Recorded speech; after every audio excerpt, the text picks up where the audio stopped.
Прийшли окупанти до нас в Україну, форма новенька, воєнні машини, та трохи поплавився їх інвентар. Байрактар, Байрактар. Російські танкісти сховались в кущі, щоб лаптем посьорбати довбані щі, та трохи у чах перегрівся навар. Байрактар, Байрактар. Приперли зі сходу до нас барани для восстановлення великої страни. Найкращий пастух баранячих отар. Байрактар, Байрактар. Їх доводи всяке озброєння різне, потужні ракети, машини залізні, у нас на всі доводи є коментар. Байрактар, Байрактар. Вони захопити хотіли нас зразу, а ми зачаїли на орків образу з російських бандитів, робить примар. Байрактар, Байрактар. Російська поліція справи заводить, там вбивцю рашистів ніяк не знаходить, хто винен, що в нашому полі глухар. Байрактар, Байрактар. Веде пропаганду кремлівський урод, слова пропаганди ковтає народ, тепер нове слово знає цар. Байрактар. Байрактар. Байрактар. Байрактар. Байрактар.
Yes. The Leaf Spring Army sends its regards.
Hello, everyone. I'm the Enforcer, and I'm accompanied by Enforcer Matt. And good evening, folks. It's Enforcer Matt, and welcome back to day 1190 of the War News stream. And we have massive news yet again tonight. We have seen today a major Russian intel leak expose secret nuke sites across Russia. Also, Moscow defenses failed today during a massive drone attack yet again on the capital city. And Zelensky had to return immediately to Ukraine today to prepare for a major semi-offensive by the Russians. So, massive news across the board, and it's good to see you all once again. And of course, we've been covering the past 24 hours of news from around the world, as we've been able to hear significant developments not only within the ongoing Ukraine war today, but we've also been able to hear major developments within the Middle East, the India-Pakistan subcontinent, as well as the area of China and Taiwan. As we have been able to hear, trying to get out all of our major big-ticket stories today, that the Russian Federation has seen the largest security breach ever before seen in Russian state history. That beats out any classified intelligence leak that has happened either during the time of the Russian Empire, the Soviet Union, or the modern Russian Federation, as over 2 million individual documents were accidentally published online by developers and contractors that have been operating and servicing Russian ICBM nuclear silos that are now disclosing every single minor detail and major detail about each and every facility, down to the location of the toilets, the posters that are on the walls in specific areas of the complex, the security systems and alarms, as well as, most importantly, the actual operational systems and abilities of each and every facility. It is the largest security breach that we have seen, quite honestly, in the entirety of the 21st century so far. Not only that, we have also been able to hear that while one of these facilities is highly coveted and houses the Avangard hypersonic intercontinental ballistic missile MIRV delivery system, it appears that that very same factory that produces produces the Avangard intercontinental ballistic missile multiple independent reentry vehicle system, actually caught on fire and was destroyed today inside of St. Petersburg. So at this point, the entirety of the Avangard system, from its production and fielding, has been completely compromised over the course of a single 24-hour period, meaning the most advanced Russian intercontinental ballistic missile has pretty much become a dud as of today. Moving on from that, we have also been able to hear that the Ukrainians landed significant hits using drone forces at the city of Zelenigrad as well as the city of Dubna inside of the Moscow Oblast, striking a major drone manufactory and also destroying a Russian cruise missile production facility within both of the areas. We have also been able to see that another major exodus of Russian government aircraft has occurred for the second time ever in the war, just days after the first major exodus,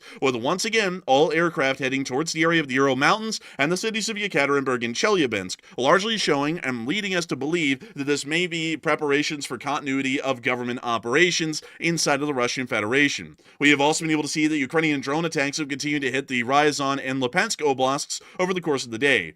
Meanwhile, the Russian Federation has also started to try and extend or start to move forward somehow with the Nord Stream 2 pipeline, which the German government is now saying that they are openly going to be attempting to stop any single way that they can. We have also been able to hear that NATO has requested of Germany 7 additional brigades to help to defend the entirety of the alliance as the tensions continue to grow across the face of Europe. Meanwhile, inside of Turkey, we have been able to hear that the Russian Federation, through the Minister of Foreign Affairs, or the Foreign Minister Sergei Lavrov of the Russian Federation, is now saying that they are willing to go into a second round of talks with Ukraine in Istanbul, although many, including the President of the United States, appear to be very apprehensive about any kind of progress or success being made by the Ukrainians and Russians inside of Istanbul based off of prior demands and actions of the Russian Federation over the past several days. Inside of the Middle East, we've been able to see that the Israelis have continued their air campaign against the Yemeni Houthis inside of western Yemen, once again bombing the capital's airport at Sana'a within the western region of the country.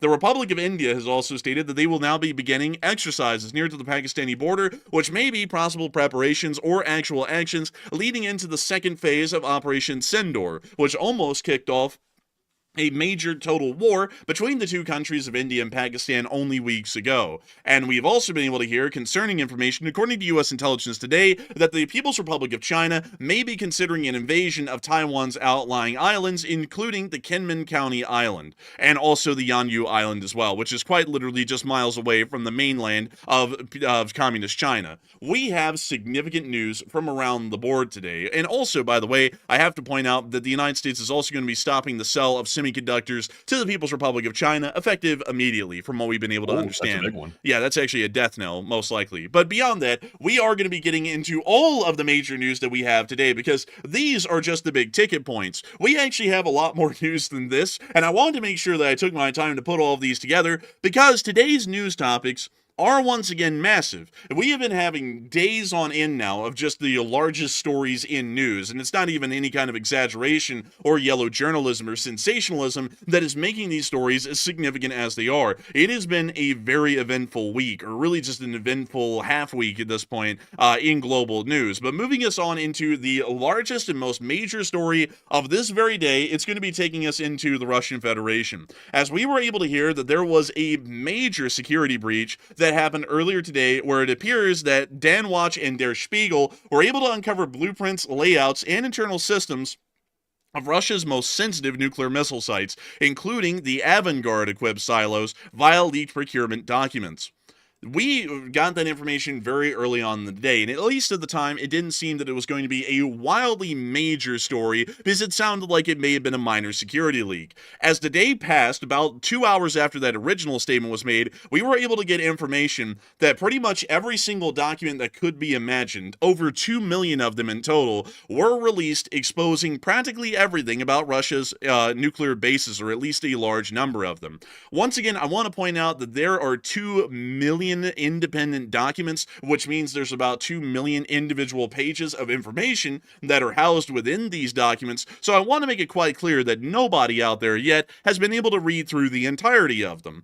But at least from the information that we have been able to receive right now, based off of the quick read over or the glance through that Der Spiegel and Danwatch have been able to give to this massive breach, we've been able to hear that it is actually far more significant than anyone would have ever imagined. As a matter of fact, this may be the largest security breach that has ever been seen on a nuclear system over the entirety of the history of nuclear technology. We have been able to hear that European journalists from Dan Watch and Der Spiegel have obtained access to a massive trove of 2 million documents detailing Russia's strategic nuclear facilities. Among them are detailed blueprints of the ultra-secret base in Yasny, where specifically Russia's most advanced delivery system, the Avangard, is stationed, including everything from toilet locations at each facility and tunnel maps to security systems and surveillance cameras, and the locations of all of them, and also how they function. Building plans, tunnel diagrams, IT systems, security layouts, and alarm schematics were also leaked out in this major security breach. We've also been able to hear that it even listed the sports equipment inside of each facility, including wall posters that are permitted to be put onto the walls of the tunnels and also major offices, and even the soldiers' daily leisurely activities within each facility. The critical information also revealed structural vulnerabilities of each nuclear silo and facility throughout the entirety of the Russian Federation. This is the largest intelligence leak in the history of the Russian military. This doesn't appear to be the largest one. This actually is, at this point, the largest intelligence leak that has occurred in Russian military history, and much less, it's the largest intelligence leak that we've ever seen happen in the world. It actually happened today. Any foreign intelligence service now has enough material, at least according to this leak, to pinpoint any weak spots at any given Russian nuclear facility. Toilets, motion sensors, tunnel routes, gym equipment, journalists now have CIA-level access. Of course, we haven't been able to see all the documents yet, but we have been able to see that different groups have been publishing independent documents and pages throughout the course of the day, and it's actually quite interesting. But it is a security disaster the Kremlin will not be able to cover up. The fallout of this entire security breach could force the Russians to have to rebuild part of its nuclear infrastructure, or almost all of it, from scratch, potentially costing the Russian Federation tens of billions of dollars, maybe even hundreds of billions of dollars by the end. The leak occurred, this is the funniest part, the leak occurred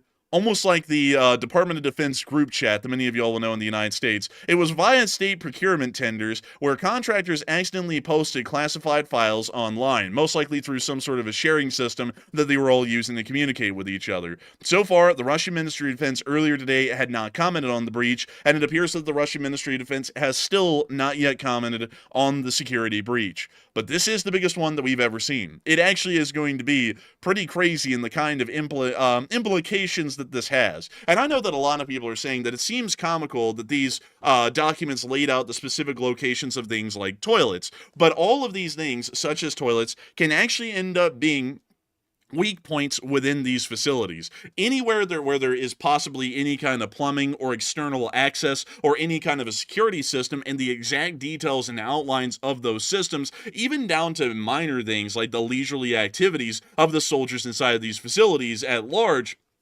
can be vital weak points for any one of these nuclear facilities, as foreign nations like the United States of America could leverage this very detailed and very tailored information on these Russian facilities to be able to try and somehow gain access to them in some form or another, and possibly plant bugs, or maybe even try and do a little bit further things inside of each of these nuclear facilities. This is going to be absolutely crazy what this ends up becoming, at least from what we're seeing right now. So far, once again, I want to point out that the Russian Federation has not made a comment on this. But another thing that I want to point out to all of y'all, before we even get into the question that we've asked all of y'all, is something that has not really been mentioned a lot before. It's the Avangard. The Avangard's a little bit interesting. We can actually see a picture of one being launched right here. It actually is based off of an older UR-100 UTTKH intercontinental ballistic missile, which these have actually been in service since about 1976. Beyond that, however, the Avangard is actually the delivery system on the actual ICBM. And what is interesting about it is that it is one of the few, I believe it is the only currently, hypersonic glide vehicle, multiple independent re-entry vehicle on the planet right now are these systems, meaning that for the large part, outside of the Sarmat, which has a long enough range to actually fly over the South Pole and back towards the United States without being picked up by NORAD or any other northerly facing system like the FIRMs, this is something that actually could possibly breach even our best air defenses in the north facing towards the Arctic is the Avangard system. And considering that this system was the one that had the most information laid out about it today, this is pretty much violating manipulating Russia's only ace of spades that they had at the moment to be able to deal with the United States, or at least have serious teeth to any kind of nuclear deterrence or aggression that they may be conducting against the United States. But another death knell arrived to Russia only a few hours later. There is one facility in the Russian Federation that produces the Avangard hypersonic glide vehicle MIRVs, or the HGV MIRVs, and that facility is inside of St. Petersburg. And just a few hours ago, it was around 4 hours ago, a fire broke out at the Avangard missile facility, and it appears that the fire has burned so significantly that a large part of the structure may have been destroyed, meaning that the assembly halls meant to produce more of these Avangard systems has now been wiped out. So there is going to be possibly no replacement parts to maintain the Avangards over the years from this point, especially if the damage is so significant and the Russian Federation doesn't have the money to put into repairing and getting this facility back up into operation. The Avangards may be going out of action about as quickly as they came into action just a few years ago. So it appears that today has been the worst day for the Russians and their nuclear weaponry and deterrence that can ever be possibly imagined so far. I think that we're going to be seeing that the Russian Federation might be backing off of the nuclear threats because some of the only systems that they have, like the Avangard and the Sarmat, are showing that they have incredibly, well, one has an incredibly high failure rate, that would be the Sarmat. The other just had every single detail about it exposed today, including the facilities housing them, and also the factory just burned down in St. Petersburg as well at the exact same time that that happened. You would almost think that there's an external power that did all of this today, but crazy enough, all of this happened nearly by coincidence. Nevertheless, many people have been saying that a major Russian, well, speaking of which, a lot of people have been putting their opinions out about the major Russian intel leak, which exposed top secret nuclear sites across the Russian Federation. And what does it mean? What is going to be coming out of this? And that is the question that we've asked all of y'all, and many of y'all have answered the call and given your opinions on what will be coming around the corner. Some people are saying that Russia is now going to lash out at the West because of this, because they look like fools. This is actually bigger than North Korea losing that destroyer that flipped over when it was getting launched like a week or two ago. Actually, this is far bigger. That's literally a blip on the radar compared to what happened today. Others are saying that this has pretty much made Russian nukes completely useless for the large part, or at least to specific systems that practically had all of the information in the world published about them today, or at least their facilities where they are housed. Others are unsure and undecided. Actually, a decent amount of people tonight are unsure and undecided, and some others are saying that it's misinformation and it's just not real. But Matthew, what are people thinking about this, and what are you thinking about it as well? So it looks like 36% of the audience said Russia will now lash out at the West, while 30% said Russian nukes are now useless, and only 11% said it's misinformation and it's not real. And here is my take on it right now. I would say this is certainly a massive leak. There's no doubt about it. Of course, it's a very, very bad OPSEC violation for Russia to have every single nuke site where they launch their missiles from to be exposed to the public. That is very bad. But at the same time, though, I have a very strong feeling that this is the first time we're hearing about it in the public, but most likely the U.S. government already had these places mapped out, and it's been kept classified for a very long time. That's my assumption, because of course we have one of the best intelligence networks on the planet, and for us not to have that information would seem a little bit odd. And also, I would say as well that even though Russia is generally incompetent, they probably have a pretty good mapping of our launch sites as well. That's probably my assumption as well. So that's my speculation. But to say the Russian nukes would be useless because of this, I'm really not sure how that would be the case, because simply knowing the location of the launch sites does not necessarily stop them from launching if Russia decided to launch a nuclear attack. Now, it would give the United States exact targeting data to target these exact sites, but they would have to do it quicker than Russia could launch them, which would be a big question mark for me. So I think the big deal is here is now things can be sabotaged, because now they know the location, actually go hit these places and maybe target them. Maybe Ukraine might target these places, no telling. But I would say that Russia might certainly lash out at the West now that they know that we certainly have that information. That's probably the most likely answer. So I'm with the 35%. But Enforcer, what say you? I would say that, in my opinion, I believe that this is going to be a fairly significant national embarrassment for the Russian Federation. I've seen some people out there saying that this may have been some sort of an attempt at misinformation. But the thing is that what is the point? Here's the thing that I got to lay out to folks. This would be misinformation if the CIA received this information and they just kept it amongst themselves. It could be an attempt to mislead the United States and mislead their intelligence agencies. This was released to the entirety of the public today, which is an entirely different sort of a thing. The public, it doesn't have the ability ability to try and knock out Russia's ICBM sites, meaning that trying to mislead the public on information about their nuclear sites would be practically worthless. There's really nothing to gain or lose in providing that kind of information to the public, or accidentally releasing that information to the public. So this is a legitimate security breach today, without a doubt. Without a shadow of a doubt, this is a legitimate one. The issue, however, is that I would have to say with Matthew, there probably is a high likelihood that the United States specifically, most likely along with MI6 in the United Kingdom, have probably had a large amount of data and information on these facilities already. All of these facilities are easily visible from satellite, or at least the concrete structures above ground are easily visible from satellite, and so they have known about the existence of these facilities for a while. We have also known about the existence of these facilities for a while as well on the channel, but one thing that is going to be a lot more difficult for the CIA or MI6 or anyone else to get information on, at least even still, would be the exact internals of these kinds of facilities. These kinds of facilities are usually kept incredibly secretive, at least on the internals, how their security systems work, how their alarms work, the actual internal layouts of the structure. Those sorts of things are usually kept at a very top secret level. Usually it's classified as top secret on a need-to-know basis, meaning that you do not get access to the information unless you are directly involved in some sort of operations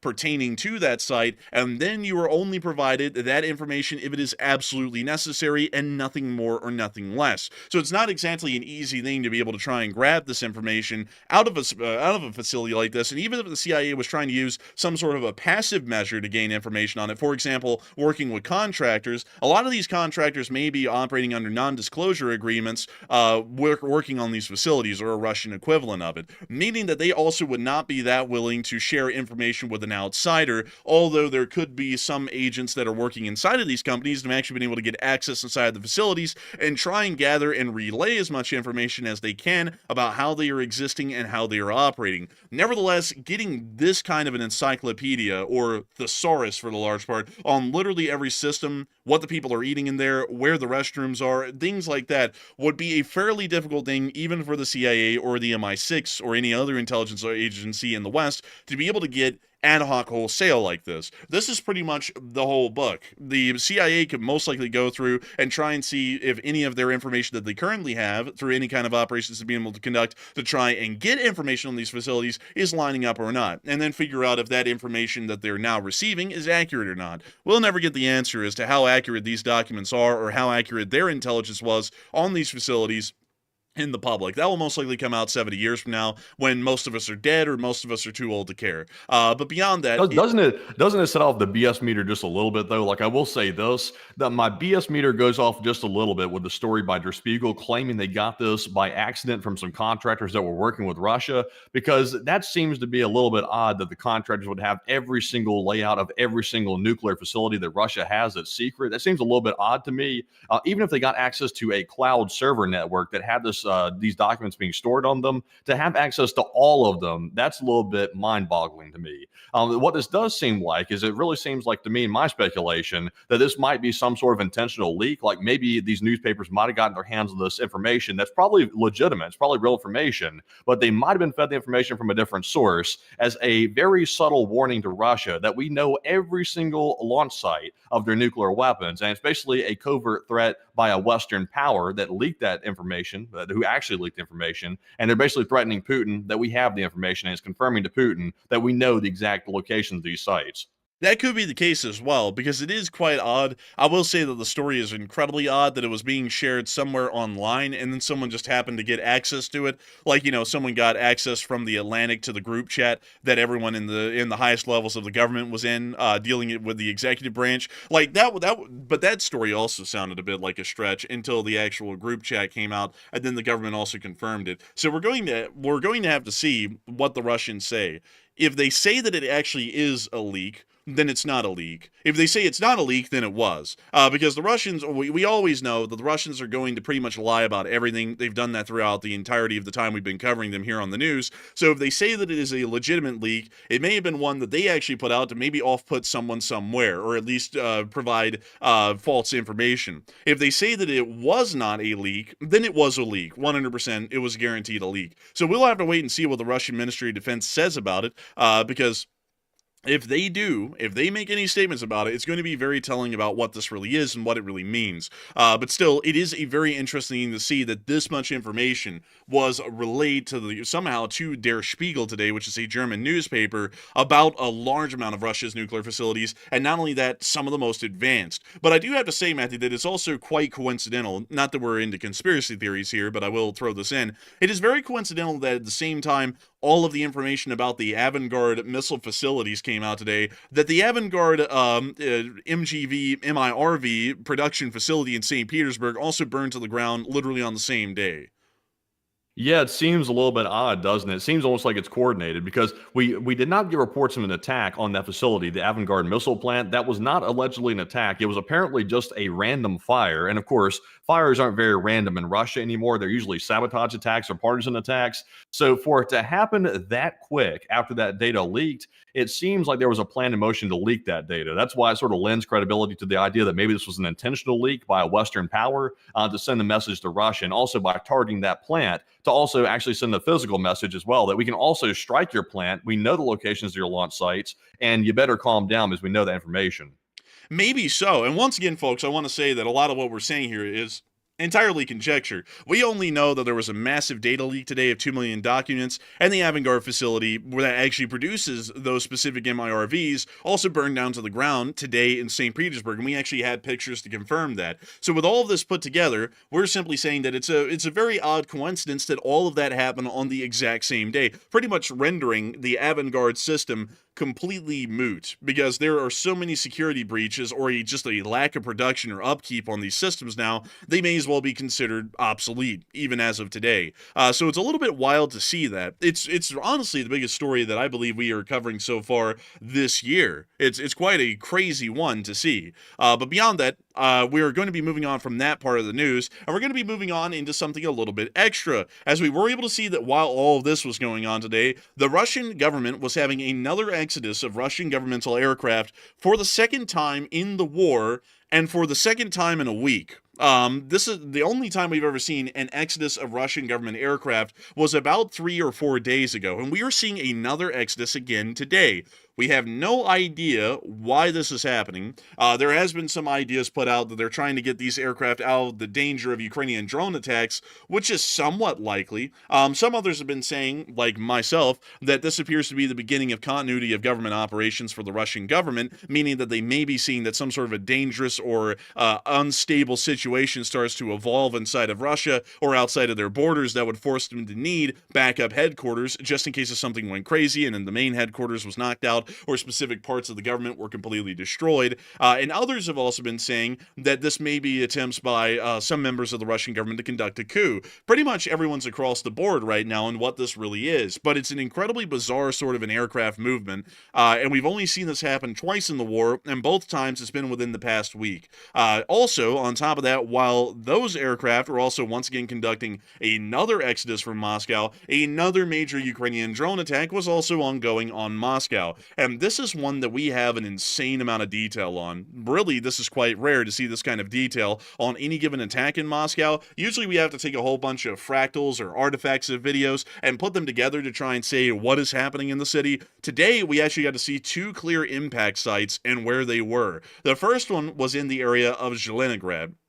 Zheleningrad is a fairly significant city within the northern area of Moscow, and specifically within its third ring road, meaning that this is actually the inner city of Moscow, or the actual urban area of Moscow. The fourth ring road, which you can see out here, which is the E115, that is largely considered to pretty much be in Moscow's rural areas, so practically the literal outskirts of the city of Moscow. Nevertheless, here in Zheleningrad, we were able to confirm that one of the industrial concerns within this area, which we believe, well, we don't believe, we actually know, it produces Russian cruise missiles. It has been hit by Ukrainian drones earlier today. They also have a cemetery right up north to remind the workers that if they don't meet their quotas, that's what's going to be meeting them not that far down the line. Of course, that's a little bit of sarcasm. Beyond that, we were also able to see in Dubna that another significant drone manufactory, specifically this one right here, actually was hit as well today and was completely knocked out. We got videos showing the Ukrainian drones coming in, hitting the facilities, and then the facilities on fire, and a decent amount of the damage that had already transpired just an hour after the attack,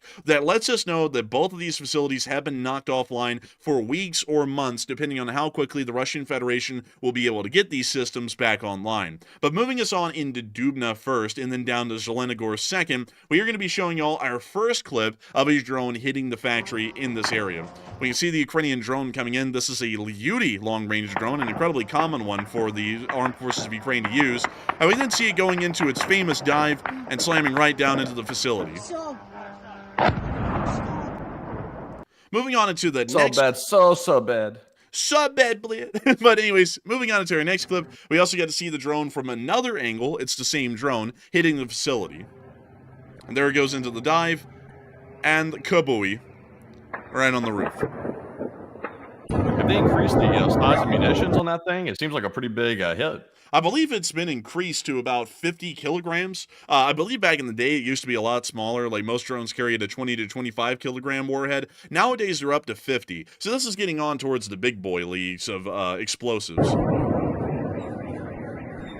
And then in our last clip, we were actually able to see the facility itself, and we were able to confirm the exact building, and there it is on fire. As you can see, there is a small dirt road, a chain link fence, and then the facility itself. And if I return y'all back to Dubna, and I show y'all this facility, you can actually see the small dirt road right there, the chain link fence, and also the facility. So it appears that they are viewing this from behind the building, actually near to the forest and closer to the Moscow Canal, which you can see right here. They're viewing it from this side and looking at the fire. The fire appears to be on the northern side of the facility, right around here, meaning that a decent amount of the manufacturing hall was caught on fire and was burning at the time of that video, which was taken about an hour and a half after the initial impact by the Houthi drone. This means that the facility has been completely knocked out, and production will be halted in the meantime until repairs can be effected, and any machinery inside, which may have been damaged due to the heat of the fire, will also have to be repaired and replaced, possibly, which will take a decent amount of time, meaning that a significant drone manufacturing has now been knocked offline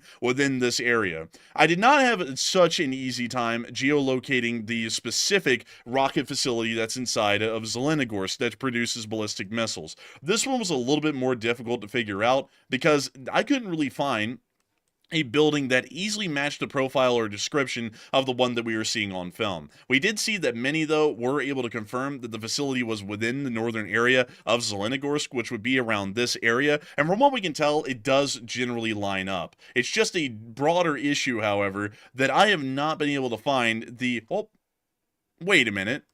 Hold up. Oh, this is it right here. Hey, I found it, everyone. Look at that. I found it. No wonder, because I was hearing that it was in the northern area of the city. And apparently I'm not going to say the source that said that. I was looking in the wrong place because I was given a bad lead. It's actually down here. This is the literal building right here, and this is the cruise missile production facility in its entirety, which is pretty much an industrial park unto itself. But we were able to see, moving on down into Zelenogorsk, now that I've been able to find y'all the exact facility live on air, literally at a last-minute geolocation, the actual facility that was hit. We were able to see video and picture evidence, and we were able to hear earlier in the day, even before that Ukrainian drones hit a Russian cruise missile production site in the Moscow region overnight, according to an SBU official. We were then able to see, about 30 minutes after that statement was made by the Ukrainians, that we were able to confirm that this specific technopark was hit. This was the first film to emerge in the day, around 30 minutes after the attack and 30 minutes after the statement by the official from the Ukrainian SBU, showing us the impact to this specific facility. From what we are able to tell, this appears to be, at least at this point, further south of the facilities, somewhere on a high-rise, possibly around, possibly around right here. This actually may be the high-rise that we're looking at. It's looking through the forest at the facility, which is right over here, and we can actually see the smoke rising from it after it was hit. And we can see another impact of another Ukrainian drone onto the roof of the facility.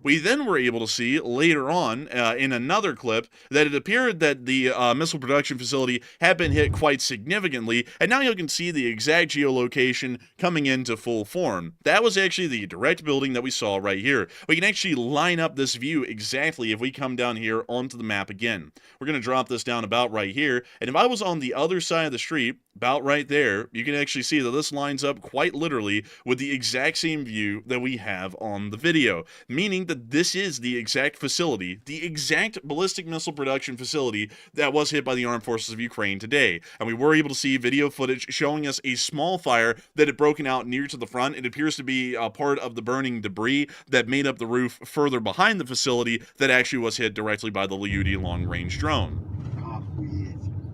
Where you see the street sweepers are in amazement at what they have just witnessed, and they are sitting here watching as the fire continues to burn under the flagpoles at the main entrance of the factory. Бля, кстати, он не так сильно задел, как я думал. Едь по... А, блядь, там уже не проедешь. Там, блядь, всё. Ой, еще шмаляет там что-то, блядь. We also hear someone just got a notification. The notification says, yo, shit's on fire. or something like that. Better run. Yeah, you better start running. And we can also see clear damage to the front of the facility caused by the explosion. From what we can tell, based off of how the debris has flown, this does confirm to us that the explosion happened at the rear of the building, somewhere around here, because we can see that all of the explosion actually knocked the debris outwards away from the building instead of inwards. If the explosion was somewhere up here, there is a possibility that some of the debris could have flown into the building, but also some of it may have possibly come out of the building, but it would be a much smaller residual amount. Considering that we are seeing, at least from the video that we were witnessing earlier, that appears to be filmed from around over here in this apartment block or one of these apartment towers, it appears that the drone actually hit near to the rear of the building, somewhere around right here, and that means that the explosive overpressure inside the building would have broken the glass and forced most of the debris outwards and into the small pavilion that is right outside, which is what we're seeing right here, thus confirming the entire sequence of the attack and how it went down to a literal T. This facility has also taken incredibly significant damage and appears to be knocked out at least for the foreseeable future, most likely weeks or months, meaning that effective immediately it has practically been destroyed. By the way, we do have one more clip showing us the hit. And you know what, folks?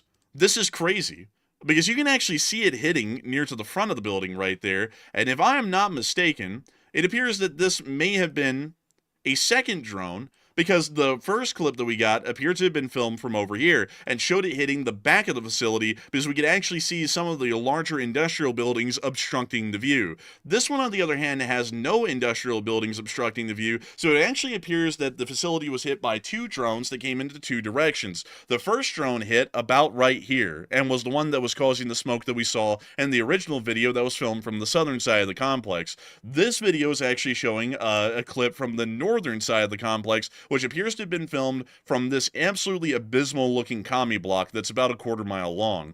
Someone was filming So why was Ukraine striking, it appears to be maybe the office building parts of the complex and not necessarily striking the production like parts of it? That's an interesting question. I'm not entirely sure. The SBU did say, however, and if we're working off of their information, that this was actually the production hall of the missiles, and they were able to knock that out. So I'm not entirely sure. I'm not entirely sure. Do you think that maybe they sent the drones in and they weren't expecting it to actually make it through Russia's air defenses? Because, of course, even though the Russians really have a lack of air defense across their country, Moscow is one of the heavily air defended areas of the country. And this is sort of outside of Moscow, but it's close to it. And you would think that this area would be pretty well protected somewhat, because it is a pretty big defense area. So you would think there'd be something around it. And considering this one just randomly made it through the air defenses, do you think that maybe Ukraine was shocked that it made it through and they just picked a random target and really didn't have it thoroughly planned out? I think they picked a specific target, but we do have to remember that two drones made it through and two drones hit the target. We were able to confirm that because of the billowing smoke before the second impact. So there were two drones that hit this facility. I would say that they probably planned for every drone to make it through because they have to have a legitimate target. I mean, they're not just throwing drones in the Moscow air defense for them to have a turkey shoot. So every one of them does have a legitimate target. It's just a question or not of whether they make it through. And considering that both drones hit, one towards the back of the facility around right here and one towards the front, which we can now confirm in this video, it appears to me that this was a deliberate act by Ukraine, and it also appears that they were specifically targeting this part of the building in particular, which I would have to assume at this point has to actually be the assembly hall itself, or maybe the final assembly hall of these ballistic missiles. Interesting. Me personally, I would say that the attacks on Moscow so far have been generally, in my opinion, just pretty much throwing as many drones as possible at the air defense to try to wear it down, because I don't think that Ukraine's actually expecting for a lot of those drones, if any, to make it through until they continue these attacks over the course of a week or 2 weeks long. That's why all of a sudden we're seeing these drones break through the air defenses, because they've been attacking for many, many days now. They've been very large attacks every single time. So I would say, generally speaking, there is a possibility, at least in my mind, that maybe they don't have exact, precise targets. They have a general idea of where they're trying to go, but it might be a bit of an afterthought. If one makes it through, well, now we need to change the course to actually hit something after it gets through the main line of air defense. Possibly so, but that would be generally poor planning, because that would be generally considered by most officers or commanders a waste of resources to just say, let's send valuable equipment, even if it's largely inexpensive, into air defense with no specific targets, just so that way they can get shot down. It would be much more prudent and wise, at least by general planning conventions, to have specific targets and also redundancies built in to try and hit and target specific facilities and industries within Moscow. So I would assume that it would only make sense that every single drone, once it's launched, has a specific target within Moscow, because on the flip side, every single drone and missile fired by Russia into Ukraine has a specific target, and we can see that quite clearly whenever the Ukrainians are not able to down a Russian drone or a missile. They usually end up hitting either some sort of residential building, which ended up being an intentional target, or some sort of critical industry or vital infrastructure that was vital to the Ukrainian war effort, which is showing that every single Russian drone and missile launched does have a specific target, because it's a little bit odd that every single one that makes it through ends up beelining right into a target. And so I'd assume, considering that Ukraine had 2 drones hit this facility and not just one, which would one would show it may be random, 2 is showing that this is a deliberate action. I would say that this appears to me to be incredibly deliberate by the Ukrainians, and this was a specific target of that attack. Otherwise, they wouldn't have hit it twice. It could be. Maybe it was intentional. If it was intentional and your theory is correct, then maybe, like someone said in the live chat 2 seconds ago, let's see who said that. It was Charles in the live chat. He said maybe they're trying to strike near the office complexes of the missile facility because they want to target the actual brains of the operation and get rid of the people that know how to have the knowledge to develop the missiles and how to critique and also produce them. Maybe they want to actually take the people out that know how to do it instead of just taking out the production line, which can be repaired and then replaced in a short time period.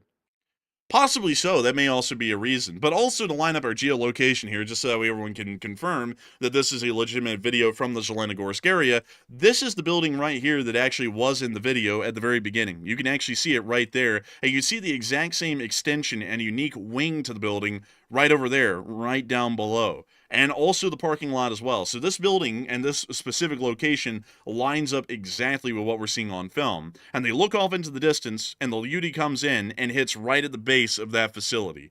So it does appear that we are able to line up every single clip and confirm without a doubt that that specific facility was hit, and the Ukrainian SBU is claiming that it is a ballistic missile production facility. And working off of that information, we will have to assume that this facility has been knocked offline due to the significant hits that were made, and considering that it was hit twice, both at the front and rear of the manufacturing hall. With this in mind, it does appear that another Russian ballistic missile facility has been knocked out, and we will be trying to get more additional video and picture evidence over the remaining days and weeks, so that way we can make sure that we are absolutely dead to rights on what we're saying here on air tonight. Moving on from that and into the city of Moscow itself, we also got to see that apparently one Ukrainian drone that was downed by Russian air defense actually ended up spiraling down and hitting a Russian train in the middle of the day. This is actually closer into the inside of Moscow. I believe this rail yard, if I'm not mistaken, I believe this rail yard is actually within North Moscow. And some of you are like, how do you know that?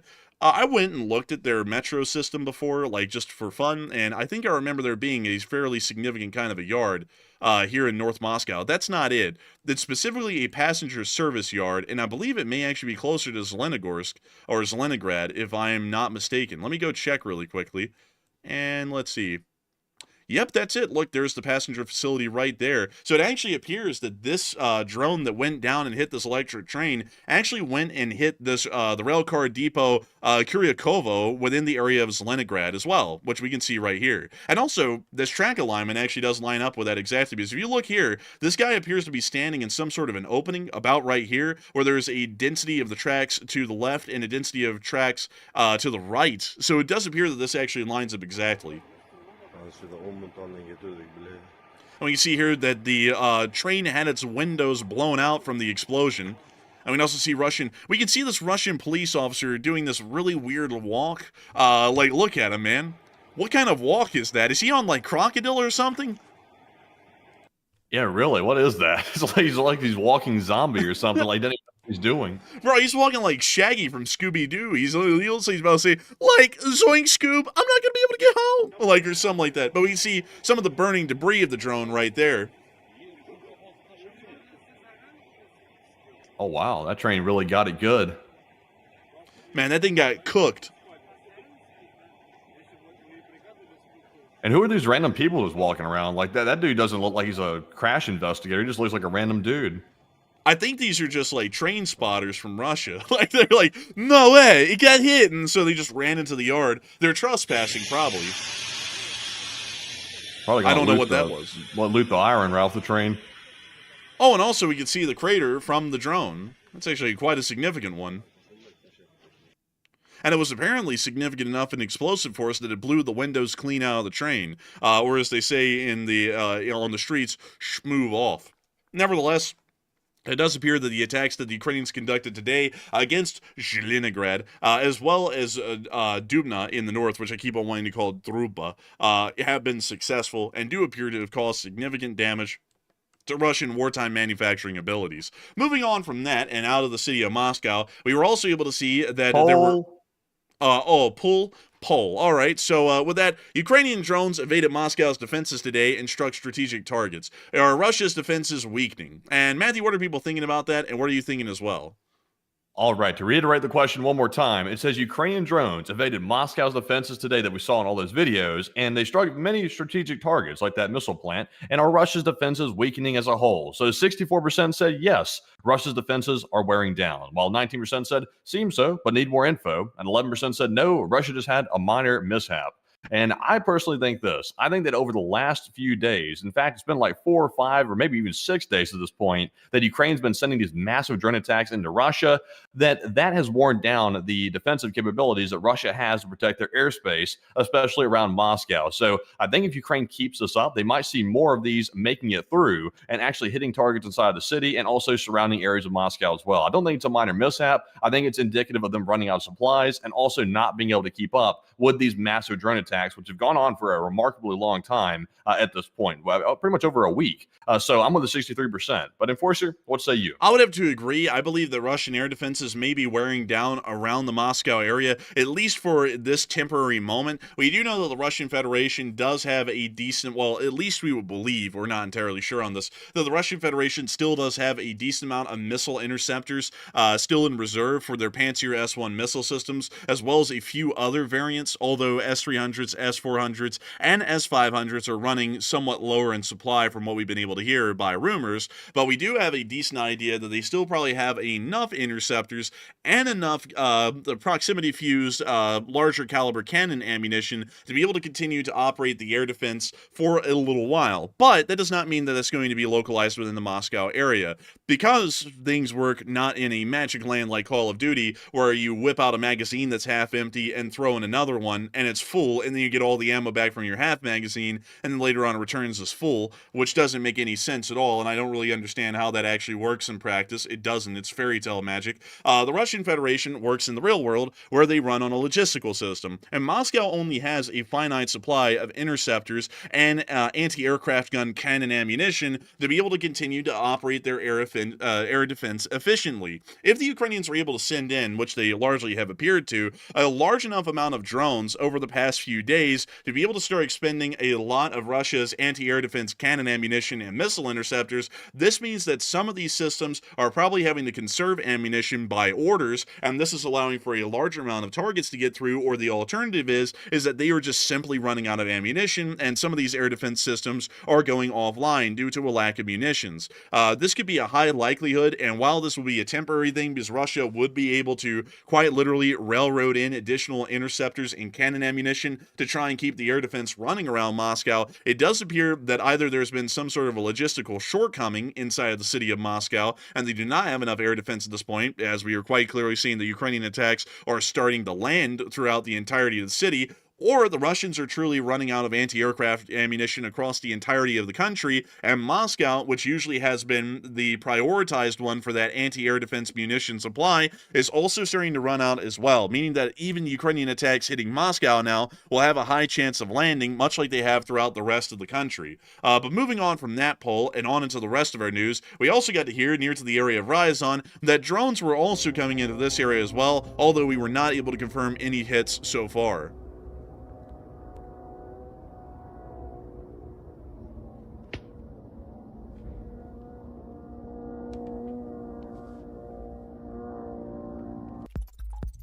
That's the end of that clip. And moving on from that and further on down and into the Lipetsk region, we also got to see the Lipetsk region was also under attack with a Lyudi long-range drone being filmed flying over the area. Once again, we were not able to confirm any impacts or hits within the Lipetsk region, but we were able to confirm a large amount of drone activity. Moving on from that and on into the rest of the news that we have for the night, we have also been able to hear that while all of this has been going on in Russia, it appears that the Russian Federation is actually once again going back on the path of peace, because we all know that the Russians love the dove cooked and simmered perfectly. They don't really like peace, they just like to talk about peace, but actually getting to any kind of peace, that's going to be a little bit too much of a stretch. But we were able to hear that Sergei Lavrov, the foreign minister of the Russian Federation, has stated today, with his horse-like face, that he will be moving on into conducting a second round of talks with the state of Ukraine. We do not know if these are going to be any more serious than the last. I would assume that they're not, and it's largely just to keep on locking up the diplomatic process so that way the Russians can continue to stall. That's what we largely believe at this point, but here is the statement by Sergei Lavrov. Как известно, при поддержке Соединенных Штатов, Саудовской Аравии, Турции удалось создать условия для возобновления прямых российско-украинских переговоров. Первый после возобновления раунд состоялся 16 мая в Стамбуле. В соответствии с достигнутыми там договоренностями был осуществлен обмен пленными в формате 1000 на 1000 человек. Тогда же в Стамбуле было условлено о том, что Москва и Киев подготовят документы, излагающие позицию каждой из сторон для достижения устойчивого урегулирования. Российская сторона, как и договаривались, оперативно разработала соответствующий меморандум, который излагает нашу позицию по всем аспектам надежного преодоления первопричин кризиса. Наша делегация во главе с Владимиром Мединским готова представить этот меморандум делегации Украины и дать необходимые пояснения в ходе второго раунда возобновленных прямых переговоров в Стамбуле в ближайший понедельник, 2 июня. Хотел бы вновь выразить признательность турецким партнерам за предоставление гостеприимной турецкой площадки, как вчера подтвердил в ходе своего визита в Москву министр иностранных дел Турции Хакан Фидан. Рассчитываем, что все, кто искренне, а не на словах, заинтересован в успехе мирного процесса, поддержат проведение нового раунда стамбульских прямых российско-украинских переговоров. Pretty much round two of the same thing. And that, folks, is how you buy 2 more weeks. Also, Matthew, you know something that I actually heard recently? It's a joke that I've heard that's going around Moscow. You want to hear it? What is it? What does Lavrov and a horse have in common? They like to buy more time? When they both walk into a bar, the bartender asks, "Hey, why the long face?" Oh. and then they get vodka and drunk. Yeah, and then they both get vodka, and they get absolutely plastered. But beyond that, we were able to see that Horseface here is once again saying that the Russians are going to be going into a second round of talks with Ukraine at Istanbul. Let me remind you all how the last one went. Putin said that he would go and directly talk to Zelensky one-on-one in Istanbul. Zelensky arrived in Istanbul, and then Putin said he's not going to show up, but he's going to list the people who are going to show up on his behalf. And instead of sending the foreign minister, who would be the one who would be responsible for actually representing the Russian side in this kind of a situation, instead of doing that, they sent nothing but assistants and deputies of multiple different Russian government departments, and they went down into Istanbul, and they made the most absurd claims that they have ever made so far. As a matter of fact, it was quite literally a complete surrender, an unconditional surrender of the state of Ukraine, which the United States did not accept, And the state of Ukraine did not accept either. And that was from both offices of the presidents, from Ukraine and the United States. Now we are seeing that they're going into a second round of talks. And we have been able to hear that hypothetically, the Russians are putting out some, or at least there's some idea of what they're going to be asking for. Supposedly, they're preparing to demand a formal written promise from the West that NATO will not expand eastward. Among Russia's other demands, a neutral Ukraine, the lifting of sanctions, the unfreezing of Russian assets, and protection for Russian-speaking Ukrainians.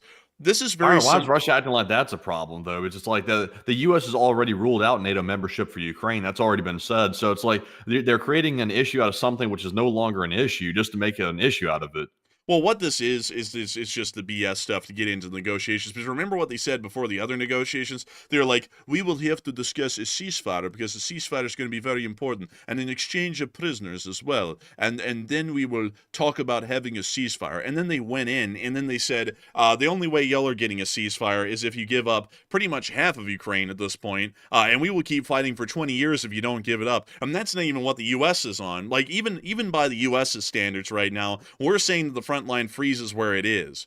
At the minimum, the Russians are demanding the remainder of the oblasts that they currently partly occupy but don't completely control. So the rest of Donetsk, the rest of Zaporizhia, and the rest of Kherson. They largely control the entirety of Luhansk, so it doesn't really count.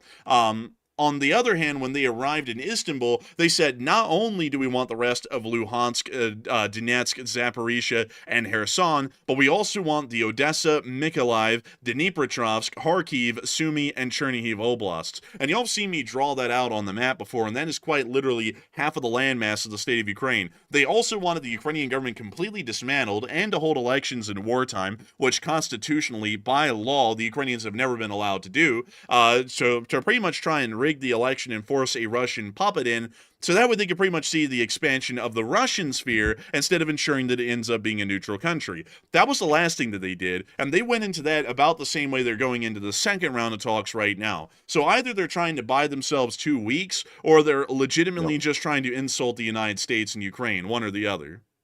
They're just trying to buy 2 weeks. That's it. Because you don't say to the side that you're trying to negotiate with, you need to agree and tell us, meaning Russia, you need to tell us that NATO is not going to expand eastward anymore, but yet we're not going to give you anything in return, basically, for that. You just need to guarantee that, and that's the end of it. That's not even a negotiation. That's just a demand, and they're making it seem like a negotiation. It really is the truth that that's the case. And it does appear that Rustem Umerov, who is the foreign minister for Ukraine, the Ukrainian defense minister, Rustem Umerov, says that Ukraine handed over its memorandum on the war settlement to Russia, and this was also the statement by Umerov as well. We are not opposed to the further meetings with the Russians and are awaiting their memorandum so that the meeting won't be empty and can truly move us closer to ending the war. The Russian side has at least 4 more days before their departure to provide us with their document for review. Pretty much meaning, what are the actual rough outlines or the rough draft of what the Russians are generally looking for, so that way both sides know where they're actually starting the conversation before they get to having the conversation. The thing that's interesting about this, though, is that the Ukrainians actually didn't do this the first time, because the first time they were operating off of the U.S. principle laid out by the Office of the President of the United States here, that it was going to be just an unconditional ceasefire. There was going to be no preconditions to it. It was just going to be both go to Istanbul, say, we're going to start a ceasefire, they agree, and then the ceasefire would go into effect days after that point. Now it appears that the Ukrainians are understanding, much like the U.S. is also understanding, including the President, the Secretary of State, and others, that the Russian Federation is most likely wasting time. So now Rustem Umerov is saying that they're going to be waiting for the Russian memorandum to see what they're really looking for, so that way they can get an idea if this is even going to go anywhere, or if it's an absolute waste of time. It's most likely going to be, more likely than not, an absolute waste of time. Even the President of the United States at this point is saying that quite clearly, that it appears to be a complete waste of time. The Russians don't really appear to be sincere. And we also heard that there's going to be a 2-week deadline that the President of the United States has now laid out, to where we're going to see whether the Russians are serious about peace or not, and then if they're not, according to the statements made today, the United States is going to start working on that and start sanctioning the Russian Federation, and also supplying the state of Ukraine with further military support, which is really our only recourse at this point. But moving on out of that and into some more interesting news from outside of Ukraine for the moment, we have been able to hear that inside of the Middle East, the Israelis are continuing to bomb bomb the Houthis at the Sana'a airport for the second time in a month. We already know that the airport was completely destroyed in the last strike, but the Israelis have decided to go and burn cinders. So they're now hitting the airport a second time up here, which, as y'all can all see, is temporarily closed due to Israeli renovations. Let's see here. Let's see if we have any new ones. Let's see. Oh, yeah, there's the all flights are canceled forever. It looks like on that one too. Yeah, look at that. Landing your plane is currently at your own risk. It really is, because the airfield was cratered, so it'd be pretty much impossible to land on the runway. But is a 2-star pretty generous for that though? Like if you can't even land on the runway and it's completely destroyed, why a 2-star? That just seems like a 1-star offense. Well, it's still better than Spirit Airlines. That is the truth. I mean, you know, like. It's better than Ryanair. It's better than Ryanair as Spirit. We can make a stand. If I can get rid of at least 50 seats off the plane, I can bring down your fares by £2. If I can make everyone stand on the plane, I can bring it down by 5 pence. But anyways, moving on from that, it is time for us to move on into some more news out here in the Indian subcontinent and also East Asia. It's just a general overview of what we're hearing right now. But before we get on to that, I do want to make sure to take a little bit of a brief moment to say a big thanks to everyone who's been watching so far. We have had a peak viewership tonight of about 11,000 people. It was technically 10.85, but rounding it up, it sounds better at 11. And we've also had about 50,000 people here over the course of tonight's stream. I've got to thank you all so much for watching so far. We still have a lot to go, but I just wanted to take a big shout out to everyone who's here. I'm sure a good amount of y'all are new, and if you are new and enjoying this, make sure to subscribe. We'd love to have y'all here on a permanent basis. Not on one of those kind of temporary workstay basis. No, we want y'all here on a permanent basis. So make sure to subscribe so that we can be here for these streams every single night at 10 p.m. Eastern Time. But in the meantime, we are going to address a couple of questions that have come in the chat and then continue on with the rest of our news for the night. And so, Matthew, what do we got? All right, so jumping into our first super chat of the night, this one goes to Con LSA, of course, a longtime channel legend who puts in the biggest one of the night, or one of the biggest, a $50 super chat, and we do appreciate that, Con. He said, as always, thank you for what you do, and take a question from the chat. Hey, and I got to thank you so much for the support, Con, and helping this channel to keep on running. One of the biggest supports of the night, and not only that, the first. And I got to thank you for enjoying what we do, Con, because folks like you have made this channel possible for years. This stream runs entirely on viewer support, and folks like you help us to keep doing what we do every single night, so that all of y'all can enjoy it. You're one of the few people, I believe there's only been about a dozen people who have super chatted the channel tonight, that is helping for 50,000 people to be able to watch this live on air right now, and also for us to continue to work on it every single night. And we thank you greatly for what you're doing to support the Enforcer channel and the Lee Spring Army, and to ensure that the channel can always say, long live the Lee Spring Army, and the Lee Spring Army will never die. And we will make sure to get a live chat in your honor, Con. And so, what do we got, Matthew? What do we got? All right, so the live chat question is going to go to Canada is Sovereign, who says, has the United States given Ukraine any of their bunker busters? We have not heard about any bunker busters being provided. We have heard of GBU-39 small diameter bombs and other kinds of ground launch small diameter bombs being provided to the state of Ukraine, along with ATACMS and other forms of systems like that. But I have not heard of any bunker busting munitions being provided yet for the Ukrainian F-16s or any other Ukrainian aircraft to use. So generally, the answer to that right now, off of our public information, would be no. But I do want to remind people that public information is not always set in stone. We did hear for a while that the United States was not going to provide Ukraine with anti-radiation missiles, and then we found out the whole time that they were saying that they had already given those to the Ukrainians and they had been using them for about 2.5 months at that point. So while we haven't heard that they've been provided any kind of bunker busters, they may have been provided some. It's just that we have never heard about it. But with that, I hope that does address that the best I can, and big thanks to you once again, Con LSA, for sponsoring that live chat and helping this channel to keep rolling. And with that, we are on to the next one.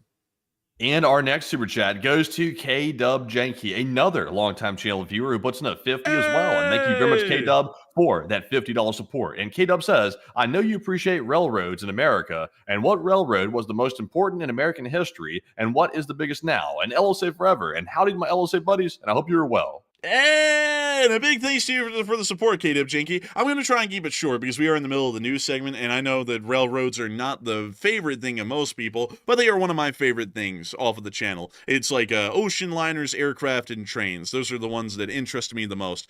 So I'm like any other, any other person out there in the world, just a normal, full-blooded American that loves their industry. But beyond that, I would say that the most influential railroad in American history would be a pretty tough one to pick because honestly, every single one of them was important to their region, like the Erie and Lackawanna, the Delaware and Hudson, the New York Central, the Pennsy, the L&N, Southern, Santa Fe, Burlington and Quincy, all those sorts of railroads. They were all incredibly important to their regions, and you can honestly say that a lot of them built them into what they are. Like Alabama would not exist the way it does today, which is our home state, if it wasn't for the Louisville and Nashville Railroad specifically. It pretty much built every single major town in the state from the ground up after the Civil War. Those sorts of things are really significant. Well, really every railroad in America is significant in its own way, but if we had to pick one, I probably would say that the most significant railroad in American history would probably be a combination of the New York Central and the Pennsy, which is the Pennsylvania Railroad. Those are probably the two most significant. That's also why they're remembered so popularly in modern American history. If you're into anything that slightly deals with the railroads, you are guaranteed to have seen at least one Pennsylvania Railroad or one New York Central train at some point. And it's because they were in the industrial heartland of the United States. Both of them had major main lines and routes that ran through the literal industrial heartland of the country, and that had a great deal to do with America's industrialization and its rise to be a global superpower. If we were to talk about the largest railroad in the modern day, I actually wouldn't know it by trackage. Pretty much all five. Well, actually, there actually is one. But it's not really American. I don't count it for it. There are 5 major Class 1 railroads, which are the big boy railroads in America: Union Pacific, BNSF, CSX, Norfolk Southern, and then Canadian Pacific, Kansas Southern, or CPKC. Technically, CPKC is the biggest one, and let me go get that real quick so that way I can show y'all, because it's not really an American railroad. It's actually an American-Canadian railroad. That's its trackage right there. And this is the Kansas City Southern trackage, and that right there is the Canadian Pacific trackage. Technically, that's the biggest, but the actual biggest American one, I believe, is Union Pacific, in just track mileage alone. But there's a whole bunch of caveats with that.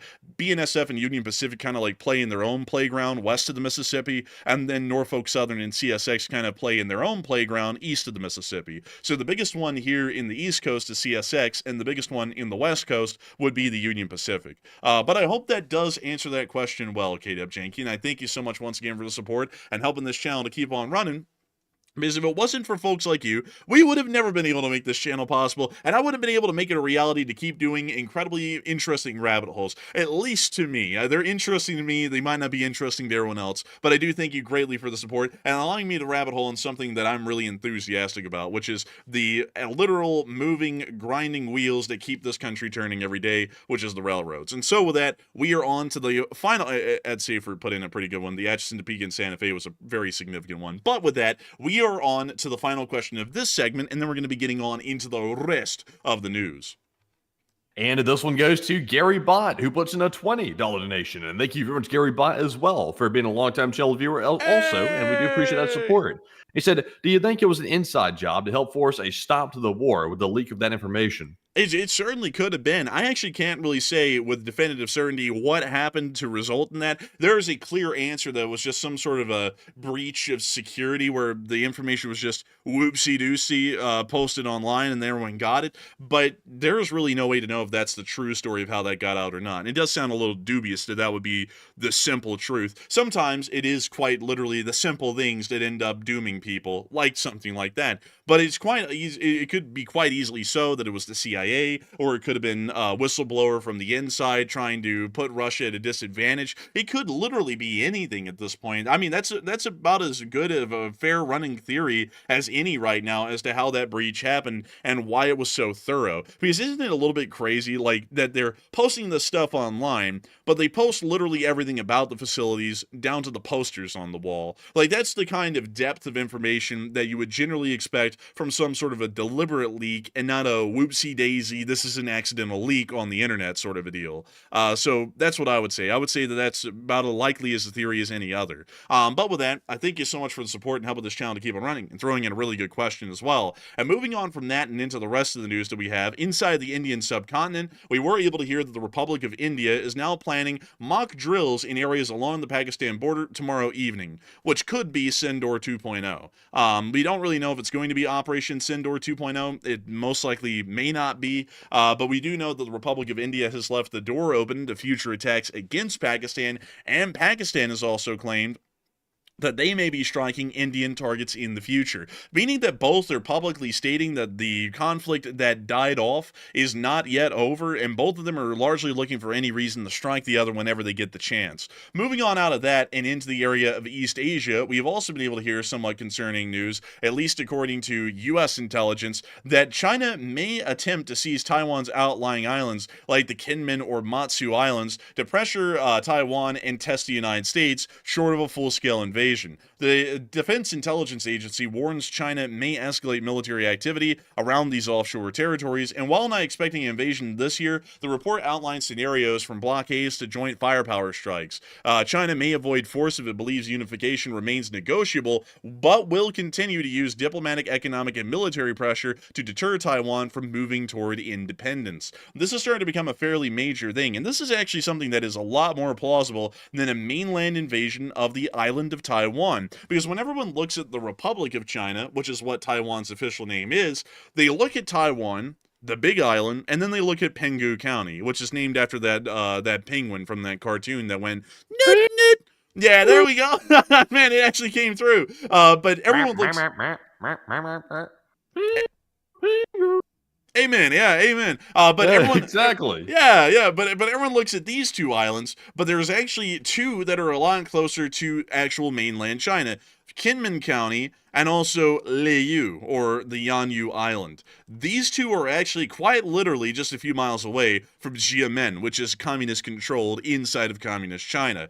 It is highly likely that the Chinese actually could easily support an amphibious invasion of these two islands and take them within days. Like, that's actually not even a stretch at all. This would be quite easy. The Chinese could blockade the islands, considering they're almost within Xiamen Harbor, and just easily launch an amphibious landing, pretty much just ferrying troops across the small strait that's only a few miles wide, and easily take that island without really any resistance. This could start to set the stage for a future conflict against the Republic of China, and also test American resolve to see if we really are that adamant about defending Taiwan, which is an integral part of current U.S. containment procedures against the People's Republic of China. We have also been able to hear in the meantime that a death knell may have been blown to the Chinese economy today, as the President of the United States has ordered the halting of any U.S. firms that offer software used to design semiconductors, and to stop selling their services to the People's Republic of China. Electronic design automation groups, which include Cadence, Synopsys, and Siemens EMDA, were told by the Commerce Department to stop supplying their tech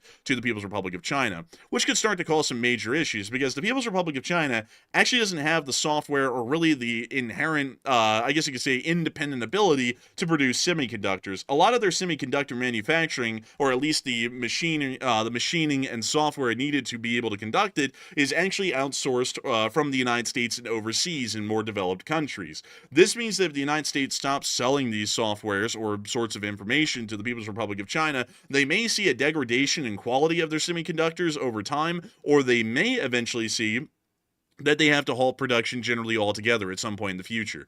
They can try and pick up their domestic production. It's not out of the way to say that China easily steals ideological property like software and even physical material property as well from time to time. But still, if they are kept out of the loop of what the United States and what European and countries in Taiwan are developing, that means that eventually they're going to start falling behind on the computer race, which is as important these days as the Industrial Revolution was many centuries, well, about a century and a half or 2 centuries ago. But moving on from all of this information about East Asia and back into Europe, we have also been able to hear that the Federal Republic of Germany will be trying to stop the Nord Stream 2 pipeline from being launched if possible according to Mertz.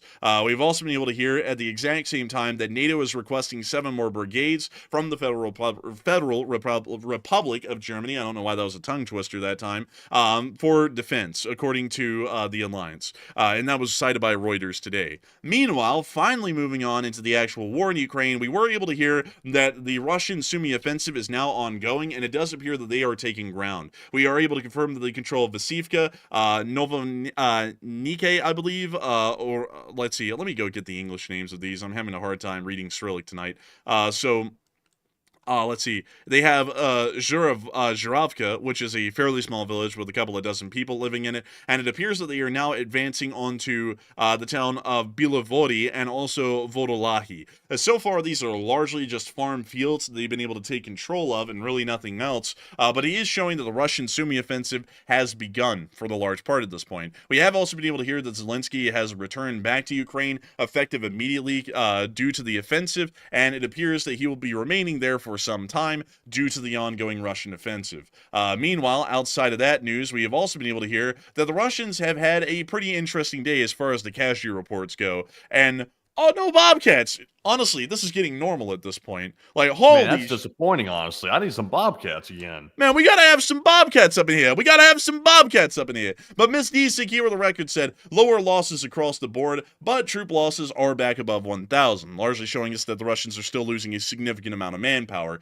Drones are lower, which means a break from Russia's bombardment of Kyiv and other cities for around a day. And the casualty report does reflect all of that exactly, as we were able to hear that 1,050 Russian soldiers were wounded and killed over the past 24 hours, along with 2 APCs, 52 supply trucks, 4 main battle tanks, 18 artillery pieces, 65 drones, and that was it. Still a significant number, but not one of the biggest days that we've seen so far. Moving on out of that and into the rest of the news, and around Severodonetsk, we were able to see that the Ukrainian armed forces did plant a flag today over one of the upper chimneys of one of the major industries that exists inside of Severodonetsk. It has been about, I believe, 3 years now since this city was taken. It was taken in around July of 2022 by the Russian Federation. But we can see that the Ukrainians are still trying to plant their flags over major cities that have been captured by the Russians to still symbolically show that they eventually will try and retake them, and that they are still considered Ukrainian, and the Ukrainians have not given up hope on returning these cities back into the state of Ukraine. Meanwhile, moving further on south and into Bakhmut, we also were able to confirm that the Ukrainian armed forces hit a Russian brigade-level headquarters with AASM-250 hammers earlier today. We can actually see the impacts of that down below. Take a look at that. The whole building is caving in. Call it a special construction operation, the way they be breaking that thing down. They're really leveling this place. It's just like a smoke show. Man, you kind of almost sound like you're about to go, whoa, look at that boiler. I was kind of feeling like it, but then I realized I don't want to be like that. I mean, if you were like that, I think they have to call you a chud. That wouldn't be great. But anyways, moving on from that and further down the line, we also got to see some pretty intense firefights near to the area of Touretsk, filmed by the 12th Special Operations Brigade of the Azov, which we can see in this clip right here. We're going to have to mute it because they got the lo-fi beats. But this is generally a montage of the 12th Brigade's actions inside of the Touretsk area as they've been engaging in actual infantry-based firefights with the Russians. These are incredibly rare these days. We don't get a lot of this footage because it just doesn't happen anymore. Most of the war has moved on almost entirely into drone warfare. So to actually see real infantry firefights like this, it is quite literally a unicorn in the current warfighting kind of an environment that exists in Ukraine. Well, you see them, though, throwing grenades in the Russian outposts and quite literally blowing the roofs out. I mean, the way they threw that grenade in, I guess you could say they blew their top. Oh, what was that? Oh, my God. It seems like that guy almost got his back blown out the way he jumped over that fence. I think that was a grenade that was thrown at him, the way he went climbing back over and fell on over. We can see him tossing another one. And pulling out... You really think so? Is that a soda can filled with tannerite? What the hell is that? Did you see that? Look at this. Bro, whipping out the Pepsi. Whoa.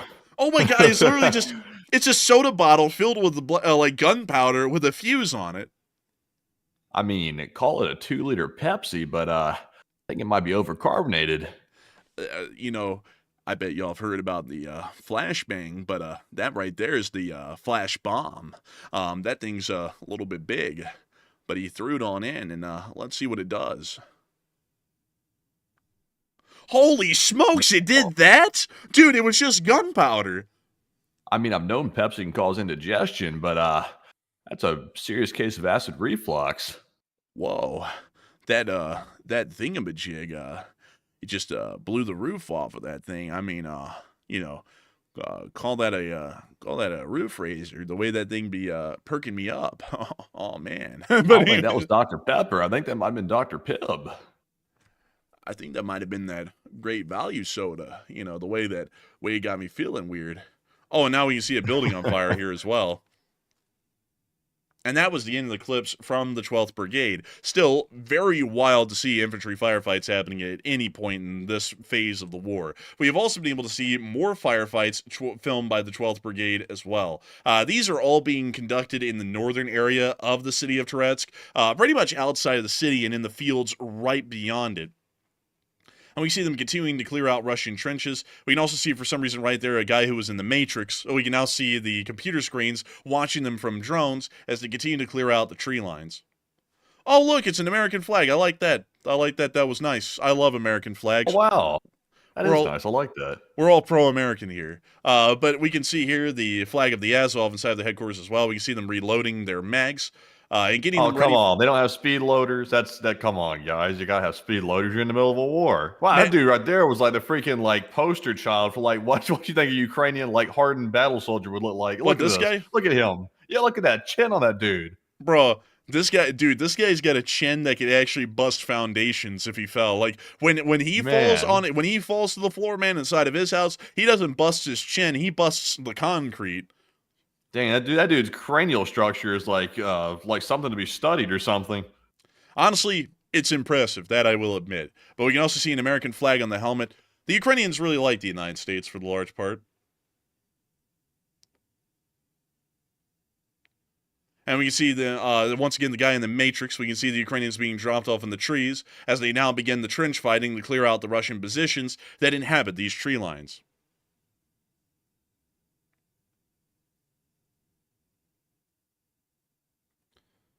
We see them popping shots and moving on through the destroyed Russian trenches as they continue to move them on out. We can also see this guy retelling the story in a very animated way. I like to see that he's proud of it. And that's the end of the clip, but still showing us the Ukrainian operations that were occurring in that area today. Moving further on down and into Pokrovsk, we also got to see some Russians making out into the open and then getting wiped out by cluster rounds. Here they go. They're making a run for it. And we can see it's two of them. And this was a mistake. Because the path that they were running was already pre-dialed in. You know, about to see that here in a second. And here comes the cluster round, quite literally on top of them, right on time, wiping both of them out. Peppering them for all to see. Salt and pepper, man. Is this a McDonald's the way they be salt and peppering them? Moving on from that and further on down and into the area of Constantinople, we also got to see some Russian bukes getting hit. And you know something, I just realized that this town is actually called Constantinople. Like, you know, the old Byzantine capital of Constantinople, which is now called Istanbul. I just realized that village is named after that. Never crossed my mind until right now. Anyways, here are the bukes getting destroyed. There are two of them. There is a buke. There's a buke. That's pretty much just a support truck. And then there's a Tor right over there. So 3 air defense systems in one field.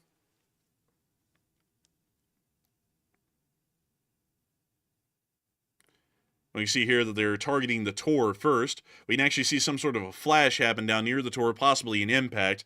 And it does appear that there is smoke emanating from the Tor, suggesting that it has been destroyed, or at least hit significantly. It appears that the engine bay or some sort of a radiator is emanating steam. We can see a white smoke coming from the vehicle, and we now see them targeting one of these support trucks.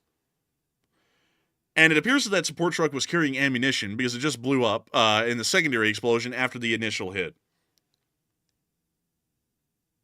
Also, some people are saying that Mohammed Sinwar is dead. I just want to share this with y'all. We actually covered that on this channel about a week ago. I know Netanyahu said that today, but Netanyahu is behind the times. Like, that happened a week ago or so.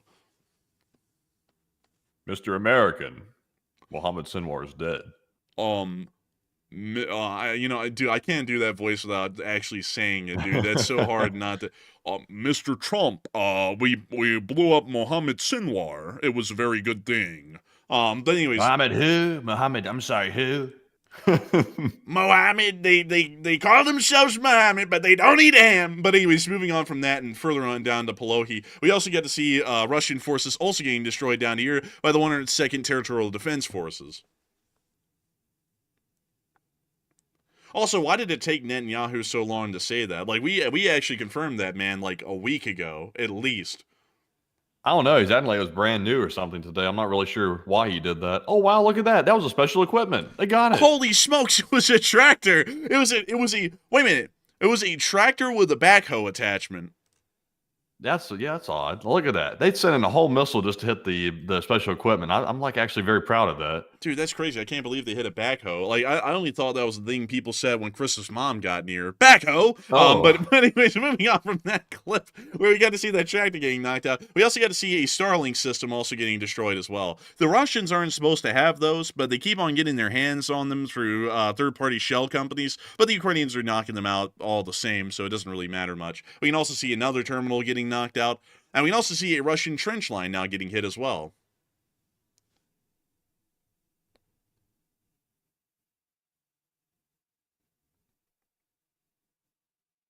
And we see them also hitting more Russian positions and hitting another internet terminal. And also hitting another Russian outpost. And flying that one literally through the trenches. You can also see them hitting another Starlink terminal. There was about 5 of them, at least at this point, that have been knocked out. Also a Russian, just an individual Russian. And he's down for the count.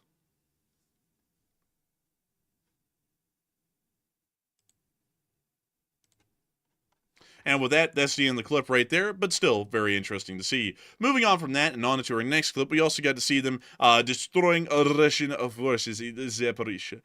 Here they go, they take down a drone. It's a very nice drone. I don't know why people come in here with like crazy stuff and then some people super chat it. Thank you for the support, but that was insane. Yeah, thank you for the support, but I think you need to seek mental evaluation. Moving on from that and further on up and into Kyiv, that is actually all of the news that we had today. And that's moving us on, while I had a terrible voice crack right there, into the second segment of this stream, where we get to talk to all of y'all. Hey, we love to talk to all of y'all. We didn't have a speech from Zelensky today, he just didn't make one. That's usually like our halftime segment for all the new folks here, but because we don't have that, it is time for us to move on directly into getting to talk to all of y'all. And we absolutely love to.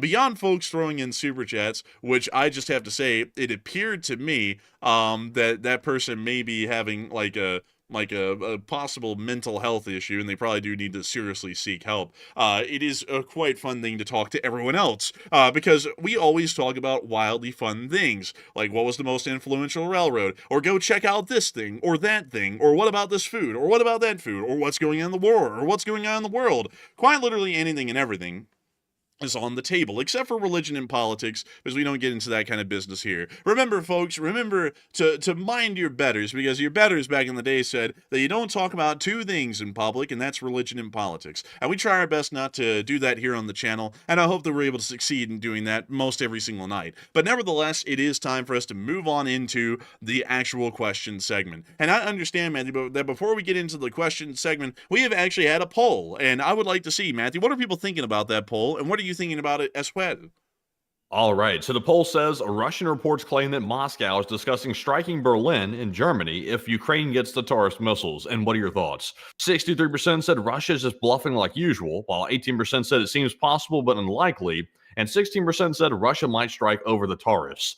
And this is a threat right here, which Russia makes all the time. Like they always say that if X, Y, Z is sent, then we're going to do X, Y, and Z back to you. That's like the traditional Russian threat. That's probably the most common one they make. So I would say, generally speaking, if the Taurus shows up, Russia is definitely not going to strike Berlin, because that would not be good for Russia, because, of course, they'd be attacking a NATO country, and that would be the same as invading the Baltics. So unless they're ready for that smoke, then they're probably not going to do it. So I think they're bluffing like usual. I'm with a 63%. But Enforcer, what say you? I'm with 63%. This is a bluff like any other. They're not going to fire at Berlin. That would invoke Article 5 in the NATO Charter, or the Charticle, as we called it last night. And I think that that's probably going to be something that the Russians understand wouldn't really be worth it. So they'll largely not do anything. The Russians yap a lot. They like to run their mouths because they like to feel their jaws moving. But anyways, with that, I hope that does address that well the best I can. And with that, it is time for us to get on into those questions. So with that, what do we got, Matthew?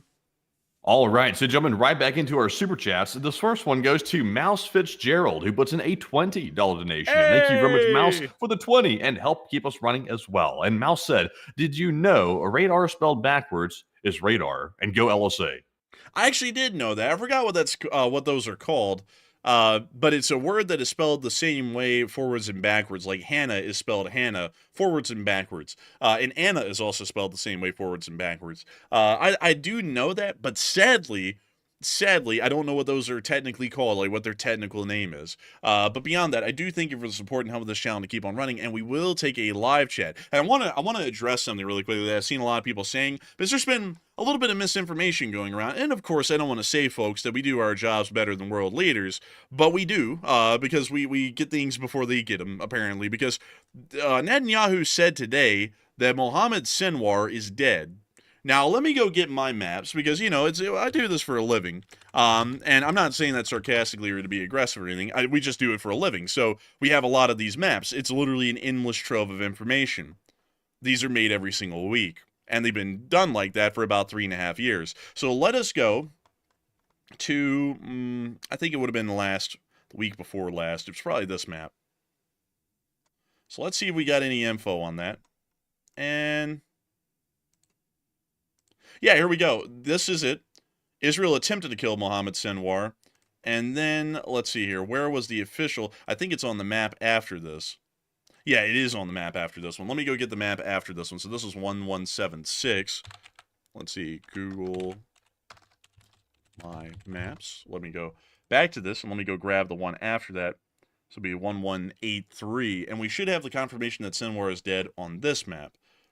Let's see, ground invasion, Israeli airstrike. Here we go, right there. So that would be, according to the color indicator, that would have been Sunday of last week. So that's about a week and a half ago at this point that we had confirmation here on this channel that Mohammed Sinwar was dead. We had the footage of the airstrike on this map. Well, actually, here we go. This is it. This is the statement. Hamas says Israel attempted to assassinate their leader, Mohammed Sinwar. That was on the 13th of May. Fast forwarding to our next map here, which actually has the airstrike on it. This is the airstrike right here. This one, that actually ended up killing Mohammed Sinwar. We actually have the footage of the airstrike that ended up killing him. And then we had the confirmation afterwards that he was in fact dead. And that came from this map right here. And that was several days later. So the actual strike was conducted on the 11th. Hamas said that Israel tried to kill Mohammed Sinwar on the 13th. And then we got confirmation through, I believe it was actually Hamas inside of the Gaza Strip on the 18th of May that Mohammed Sinwar was dead. And that was an entire 10 days ago that clear confirmation came out. So Netanyahu, like, I'm not saying he sucks at his job, but I'm going to say that he was way behind the ball on this one. Because we literally had this at a minimum 10 days ago. And we had been covering the story for about an entire week and a half before that. So, you know, do we know more than Mossad? I would dare say yes, but at least in this particular instance, we knew more than Netanyahu. Anyways, with that, I hope that addresses that for everyone well, considering that a lot of people have been a little bit confused about that, because, you know, I want to make sure that we cleared the waters here, because this channel goes over the top on trying to make sure that we get all of the latest news as rapidly as we can, and hopefully we'll be able to have some video and picture evidence to back it up, along with geolocations like we had today. And we had all of that a while ago, so he's just behind the times. So if you're hearing that today, it didn't happen today, it happened at least 2 weeks ago. But with that, let's get that live chat, Matthew. What do we got for that live chat? All right, so the live chat question goes to Richard Mineron, who said, could the escape from Moscow, all the planes that were leaving, be related to the start of a future nuclear strike by Russia? It could be. I mean, you could say that yes, it could be. It could be a thing that could happen as a result of that, because this may be the beginning of continuity of government operations, which would give us the idea that something crazy is going to happen, either outside of Russia affecting Russia, or Russia is going to do something that makes something crazy happen to them. So that could be viewed that way, but I don't want to say that that is 100% guaranteed the case, because there are a lot of YouTube channels out there that really get into the fear mongering and make it sound like everyone's going to die from a nuclear war tomorrow. And I don't want to say that that's necessarily the case, but there's a likelihood that it could be. So with that, I hope that does address that the best I can, at least in my opinion. And with that, we are on to the next one. But a big thanks to you once again for sponsoring that live chat and helping this channel to keep on running. Also, really quickly, I saw some other people saying that they found his body today in the strip. You're Taking My Life said they actually found Mohammed Sinwar's body today. And while they did, we still had enough confirmation earlier, pretty much through Hamas itself, that he was dead to confirm that he was dead. So, like, while Israel may have had the joyous occasion of finally finding out that he was dead today, we already knew that Hamas had the mournful moment, because he was their leader, to confirm that the guy ended up getting killed in that airstrike. So while they were able to 100% confirm it today, we already had clear confirmation about a week and a half ago. But with that, we are on to the next one. And our next one goes to Char G, who puts in a $20 donation. And it's good to see you once again, Char G, and thank you very much for that support. He said, 2 #1 combos for your in and out urge, boys, and keep up the good work, and love Ukraine. And he put in the hamburger and the palm tree. Honestly, thank you very much, Char G, for that support. We have still not gotten in and out ever since you brought it up the last time. We've still not gotten it. I wish they had one around here so bad, but maybe one day, wherever we put Enforcer HQ 3.0, hopefully there will be one nearby, because I would certainly eat there a lot, probably more than I should. But thank you very much for that. And Enforcer, what say you? I thank you for the support as well, Shargy. And hopefully one day we will be able to have In-N-Out again. In-N-Out is a really U.S. Southwestern kind of a thing. But hopefully, wherever Enforcer HQ 3.0 is winding up, we will be able to have ourselves In-N-Out burgers deliciously every single day. And so I got to say, a big thanks to you once again for the support and helping this channel to keep on running. I hope that has addressed that incredibly well. And with that, we're about to be moving on into the next one. And Mark West, before we move on, I saw you say something interesting. I wanted to address it. Mark West said, correct answer to the railroad question from earlier is the Transcontinental Railway. Well, he said, what was the most important railroad in American history? And a railroad's a company.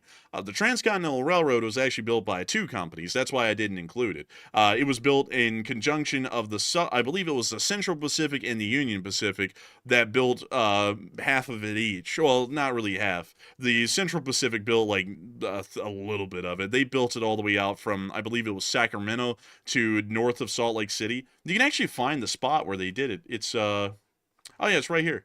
Here we go. So let's see. Oh yeah, here we go. This is around the general area where the Transcontinental Railroad originally existed. But it doesn't exist here anymore. They moved it a little bit further south because it didn't make any sense to bring it through here. It added a lot of time and a lot of miles. But the Golden Spike National Park is somewhere up here in this northern area. It's just that, sadly, I'm not able to find it. But there's a rocket garden over here where they grow rockets. Really? Grow them? Yeah, they just plant them and they grow them. See, look, there's just a whole bunch of them growing in the field out here. That's... Wow, This is a baby rocket. It's a garden, but I mean, they got sprouts. See this right here, Matthew? This is a sprout rocket. This is a sproutling. They just planted it. It's going to start slowly growing into a trident or something like that. So eventually, it'll turn into something big. Look at that kid. Honestly, that's huge. Like I'm guessing that kid's like 3 feet tall. That thing's got to be like 20 feet tall right there. But let's see. Here's a separation motor. This is just a big electric motor. Yes. SpaceX ought to know a thing or two about those. Yeah, they ought to. And there's an SM2 that would be on board of the Ticonderogas or the Arleigh Burkes in their early service life. Even some of them are still in service today. But somewhere around here, where the hell is it? Honestly, I'm kind of like getting a little bit interested where it is, because they have some really cool stuff up here. And I feel like Matthew actually would be interested in this one. Let's see here. Let me just pull it up. Oh, wait a minute. Oh, okay, that's just another one. Anyways, Golden Spike National Historic Park.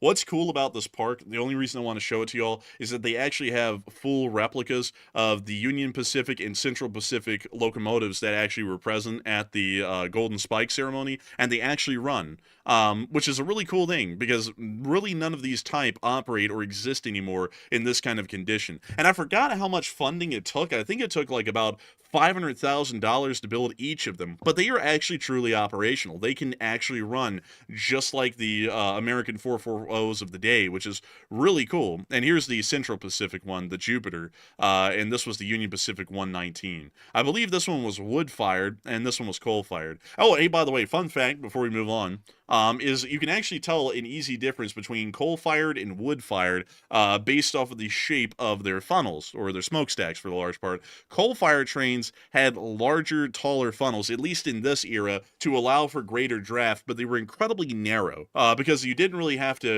do what the wood-fired locomotives did, which was catch all the burning cinders. Because back when locomotives were first introduced in the U.S., they actually were all wood-fired. They weren't coal-fired, because wood was a much easier to find kind of a fuel. But the problem is that when you burn wood, they actually produce an insanely high amount of cinders, and the cinders will float out of that exhaust, out of the smokestack, land around the surrounding countryside, and start a massive amount of wildfires, which was a huge issue in early American railroading history. So what they did as they created these special fluted kinds of smokestacks right here, which had a special kind of mesh and grate system inside of them that would be able to arrest, there was what's technically called arresters in them. They would be able to arrest the cinders and stop them from flying out of the smokestack and causing insane amounts of fires everywhere. That's when you know we have a police problem in America, when they're trying to arrest like cinders and ashes and stuff. They've gone way overboard if they're trying to arrest those. Stop right there. You're under arrest, damn it. Oh, damn. That was a dad joke for the ages. Man, I'm telling you. But beyond that, that's why I wanted to show y'all, because they are very beautiful. They don't make them like they used to anymore. I mean, look at that. I mean, those are truly beautiful. Like the paint jobs, the brass. It's truly impressive. Honestly, that's like the Gucci train, really, I would say. Did you know something fascinating about the steam train that I don't even think you knew about? What? You know how they make that chuffing sound as they're going along? It's like that famous, like, chuff, chuff, chuff. You know what I'm talking about? Yeah, yeah. In the early days of steam trains, before they really had the technology really ironed out, they used to bring in Hot Dog Man. He used to, like, be the chuffer that would go there to the train and actually, like, make the air circulate through the coal box and the hot box. And that's how they got the name Hot Box, when he was chuffing so much. So they just, slowly technology got better. They replaced him, and he was out of a job yet again. Aw, man, I'm always the victim. Aw, man. But dude, that was actually He wasn't even allowed to blow the train anymore. I thought you were actually. Oh no, dude, you slipped that one in. Huh? It's like the finisher right there. Huh? Oh, I don't know what you're talking about, bro. You know what I'm talking about, man. You know exactly what I'm talking about. But beyond that, which one do y'all think looks better, folks? The Central Pacific number 60, the blue one, or the red one? Matthew, which one do you think looks better, the red one or the blue one? I kind of like the red one. This is like a gang question here. Like you're for the Bloods or the Crips. What is this, like the gang train? Bro, honestly, I didn't think about it, but they had a meaning of the Bloods and Crips before it was cool. Like it was like literally the Blood train and the Crip train pulled up. Is that an HO model? That's kind of cool that they took a picture like that. That's interesting. But I'm trying to see if I can find y'all a picture where they actually brought the two together, because they do it from time to time. Well, there they both are in the engine shop, and this one appears to have had the plow removed on the front, which actually looks bizarre. Like, that just looks weird. But damn, where in the hell? Hold up, folks. There's got to be a picture of it eventually where we can get them both side by side. Well, there's the Jupiter. Which one do y'all like, blue or the red? Oh, actually seeing a decent mix here. It's like a half and half. Some people like the blue, some people like the red. The blue one looks like it's something that like doesn't really belong or something like that. Like it's Alibaba, like a plow on the front or something. You know, it's weird, man, because it actually looked like that in the original pictures too. Let me go get the Golden Spike pictures. Let's see. I wonder if there's a colorized one. Yeah, there is actually. So there was the Golden Spike ceremony. Actually, this is a recreation. Hold on, let me get a colorized one of the original if I can. dang, man, they don't have, I guess it's just a black and white one and no one ever colorized it, but it looked cartoonish in the first one. Like, I'm not gonna lie, man, the wood-fired locomotives with those goofy-looking smokestacks, I just don't like them. Like, I like the coal-fired ones because they looked just a lot better. And also, Union Pacific's original red color that they had looked goated. Yeah, I mean, it's pretty good, but personally, me, I like diesel. Man, honestly, I like diesel more as well. Like in my honesty. Exactly. Like, exactly. Look at you got soft hands, boy. You got soft hands. You ain't working 40 hours a damn day. I tell you what, boy, shit. You ain't working damn all day long every day. Look at that shit. They got the damn Central Pacific out here looking like they got soft hands, boy. They don't work at the ball crushing factory. But anyways, with that, it is time for us to move on into the next one. Just a small little aside, though. But hey, also one more thing before we move on. There's a lot of lore that exists here. You want to know something crazy, Matthew? The Great Salt Lake is actually 2 lakes. I actually did know that. Oh yeah, how? I just knew it. Just I had heard it. It's this thing right here, which originally was a railroad, and they built this giant causeway through the middle of the Great Salt Lake back in the day to allow the trains to pass. Now they've moved it. I forgot where they moved it. It's still in the middle somewhere, but they've moved it. I don't know where. Wait, hang on. It was a bridge. Hold up. It was originally a wooden bridge. Now I remember. It was a wooden bridge, and then the bridge started to rot, and the upkeep was expensive. So then they built this causeway here. Now I remember that's the correct story, because you can actually see where the bridge was, which is right here. And this causeway is what they replaced it with. Funnily enough, somewhere, I think it was around the 80s, the salinity of the north part of the Great Salt Lake increased to the point that every single fish, everything living in it, died because the salinity got that high.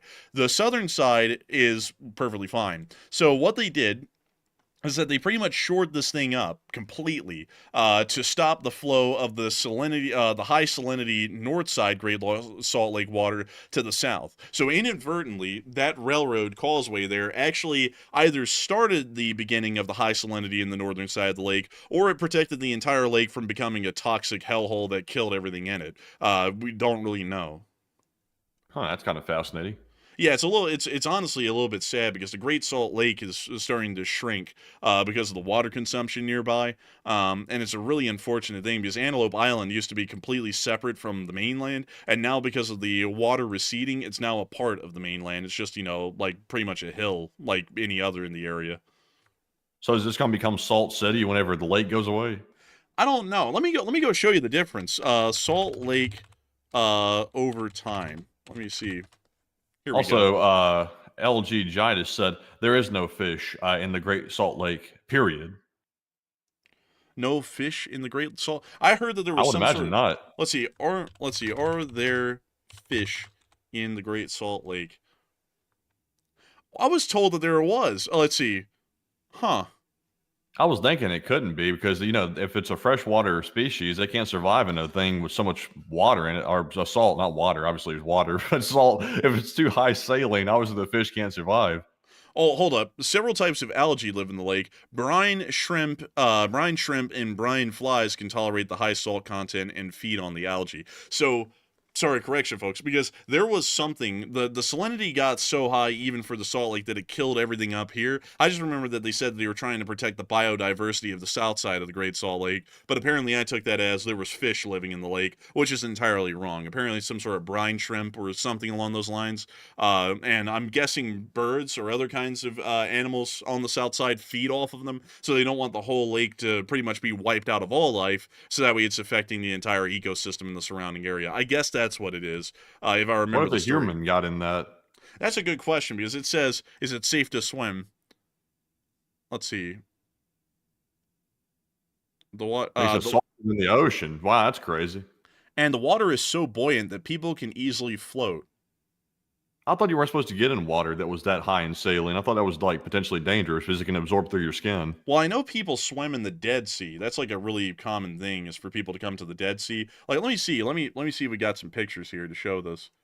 Because the Dead Sea is also high. It's very high in salt content. Like, look, there's literally salt formations on the surface because of how thick it is. But people actually do go swimming out here.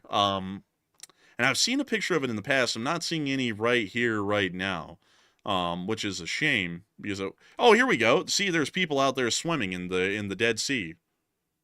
Let's see. Are you supposed to swim in the Dead Sea? Because let's see if you're supposed to. Is people, do stuff. Let's see here. Due to the extremely high salinity, 30% salt in the Dead Sea, which is saltier than Salt Lake, the lake in Utah, the water is incredibly buoyant, making it easy to float. But it's important to be aware of some safety precautions. Avoid getting the water in your eyes because it'll burn your eyes, burn your eyes out. I can imagine that would be worse than if it's like 3 or 4 times more salty than the ocean. That would be like almost like a war crime to get that in your eyes. They tell you to watch out spending time in the water. You can get dehydrated by staying in the water too long.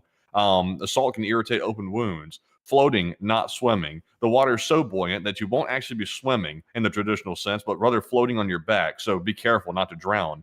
What? While you won't sink. Say what? Wait a minute, you have an easier time floating, but be careful not to drown? Like, that sounds like almost opposite. Well, it says while you won't sink, it's possible to drown if you get caught in strong winds and flip over because you can't swim, but you'll float. So you might just like get flipped over and have your face in the water and potentially swallow a bunch of water and drown. So I'm not really sure if I understand that. Like my brain's not processing that. Like I would have to see like an example of that to believe. Not somebody dying in the water, but like just an example of somebody flipping over in the water. But this says, do not drink the Dead Sea water. It's toxic. Okay. It also says rinse off after floating because the salty water will leave a residue on your skin and clothes and can cause dehydration. Honestly, I wouldn't step foot in it. I would step foot in it. The reason why it causes dehydration is because of osmosis. You know the whole thing. Like saltier water attracts more water, so it's literally just sapping the water out of your body while you're in it. But I would say I would get in it. I would like to get in the Great Salt Lake sometime and just see what it's like to be in salty water like that. Like that's extremely salty. That's saltier than the hot dog, man. I'd like to see what swimming in that's like, honestly. But still, it's an interesting thing though to look at the Salt Lake because here's its range over history. Oh wow, that's a lot. Yeah, and this is the dark blue is its recent range, but the light blue was pretty much when it was first discovered. It generally was around that size. Yeah, basically. So, also, let's see here. I know I'm going out of order here a little bit, but Noah Atter put in a $20 donation, by the way. And once again, thank you, Noah, for that $20 support. He said, so we have a mini Dead Sea, LOL. Honestly, we kind of do. It's not as high in saline content as the Dead Sea, but the Great Salt Lake does have an extremely high saline content. The Dead Sea is at 30%. I think the Salt Lake is at something slightly less than that. But both of them are saltier than the ocean, which gives you a pretty good reference point. That's I would actually like to see that. I wouldn't get in it necessarily because it seems a little bit iffy, but I would like to see it in person. You know what? Actually, I don't think it's a mini. I'm actually fairly confident on this one. I don't think it's a mini Dead Sea. I think it's a mega Dead Sea because if I take this over here, oh yeah, it's totally bigger. Like I wish we could get a direct comparison, but the Great Salt Lake is about as big as the West Bank in Palestine. So pretty big. I mean, that's actually quite massive right there. You know what? I think Noah meant like a mini Dead Sea, like is in the salt content, like a mini version of it or something. Like not the real deal. Is the Dead Sea is the saltiest, but I think this one's slightly salty or less salty. This one's, I think if I remember the numbers right, it was 12%, and the Dead Sea was 24, so it's almost, it is double 30. the 30, so it's like triple the salinity, but pretty much, yeah, this is like a giant version, but a watered-down version of the Dead Sea, so pretty interesting stuff, very interesting, actually. But, it's a shame to see giant lakes like these get emptied out. I saw someone bring up the Urals Sea, and that's another one. Like, the Urals Sea was a tragedy of Soviet incompetence. But let me go pull up the Urals Sea, because this is what it once looked like, and that's what it looks like today. Oh, wow. That's a lot of shrinkage. Yeah, that's a lot of shrinkage. It's more shrinkage than George Costanza when he was in the pool. I mean, it's a lot, really. But it was because the Soviets quite literally just drained the whole lake to be able to provide agricultural water to their cotton fields further south in Uzbekistan.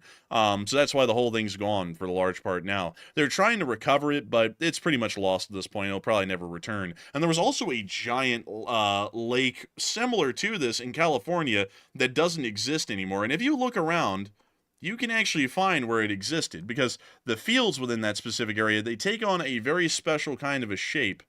And if I can find, I think it actually is right around here somewhere. These are like the major Actually, let me check. Are these the major cotton fields? This might actually be it. Because there was the sixth largest natural freshwater lake was in California somewhere. And then they ended up draining it to grow cotton, and then it just disappeared. They still use that area to grow cotton to this day, and I think it is in Southern California. California's Lost Lake. Let's see here. Is it this one? No, it's not that one. That's literally called Lost Lake. Dang, man. I think that's the video I actually watched on it that was, like, talking about it one time. But it's not that one. It didn't take up the whole of California. Obviously, that's a little bit of an exaggeration. California's Lost Lake, sixth largest lake in the world. Let's see here. Dang. Oh, here we go. It's the Tulare Lake. Let me go pull that up. Oh, here it is, right here. Maybe this will give us a little representation of it. So there it was. Well, there was this general spot. So let's see if yeah, that's actually the exact spot. This is where the lake once was. And you can kind of see, like, the outer rim of the lake. It's generally outlined by these fields, but the fields were grown within it. There it is right there. And you can actually see, once again, the outlines of these fields actually match it. But a mogul moved into the area, and he wanted to grow cotton to try and compete with the southern U.S. cotton producers at the time. And so he ended up pretty much draining the lake to be able to produce cotton. A pretty sorely missed kind of a thing. You know, it's a little bit unfortunate that it's gone, because it was apparently quite a sight to see at the time. It was like being in the Northwest in a place like Washington or Oregon, you know, when you're around the water and you see the mountains, but quite literally just deep inland around Fresno. So a little bit sad to see that that's gone. And also, where the hell's the Salton Sea? You know, the one that went so toxic people don't even really go near it? Oh, here it is. Look, Matthew, it's the Salton Sea. It's that lake from GTA 5. Isn't that the one where they, like, shoot at the birds to get them out of it? I don't know about that. I think it might be, but this is the one that is literally so toxic. I think everything that lands in it ends up dying. Let's see. Salton Lake. Let's see here. I was Salton trying to Sea. figure out. Salton Sea. Okay, Salton Sea is where they shoot at the birds. Let's see here. Let's see here. There's some lake or sea or something out there. There's like a place where they shoot at the birds or something, because the birds get in the water, and if they stay in it, they'll cook to death or something because of the water or like the heat or something. So I'm not sure which one that is. I think I got the wrong lake here or the wrong sea, but it's something like this. Let's see here. I think it is. But let's see here. Man, you know what's crazy, dude? I zoomed in on Bombay Beach. That is literally the town from GTA, man. That's, like, right on that lake in the game. Like, see how it's, like, perfectly square? Zoom out a little bit. Zoom out some more. Man, but are you sure about that? Because Los Angeles is what they base GTA 5 on, and this is, like, down near San Diego. GTA 5 Salton Sea. Alamo Sea, based on the Salton Sea in Southern California. Huh. Interesting. So Salton Sea. I never knew that. Yeah, I remember reading about that at some point. They were like, you know, this is the lake in GTA that that is based off of Salton Sea, and then they talked about the history of Salton Sea and all that. And I was like, oh, that's interesting. Like, I'll try and show you something here. Let's see. I'm trying to see. Trevor's town looks like hell, though. Why do they have tank traps at Salton Sea? Like, there's stuff in that water you don't even know what's in it. Also, man, that coastline be looking nasty, dude. That's like some sort of like toxic green. Let me go pull up Salton Sea. Let's see if we can get some pictures. Here we go. Oh, dude, it looks terrible. Look at that water, dude. Like, yeah. I think you would die if you touch it, actually. Yeah, it looks pretty tough. That looks pretty bad. Yeah, look at this, dude. It's just ruins everywhere. They also have and that weird thing. Also, thank you to the people that pointed out. Everybody's saying it's the Berkeley Pit. It's in Butte, Montana. So thank you to, let's see here. Who said that? I was trying to scroll up to get it.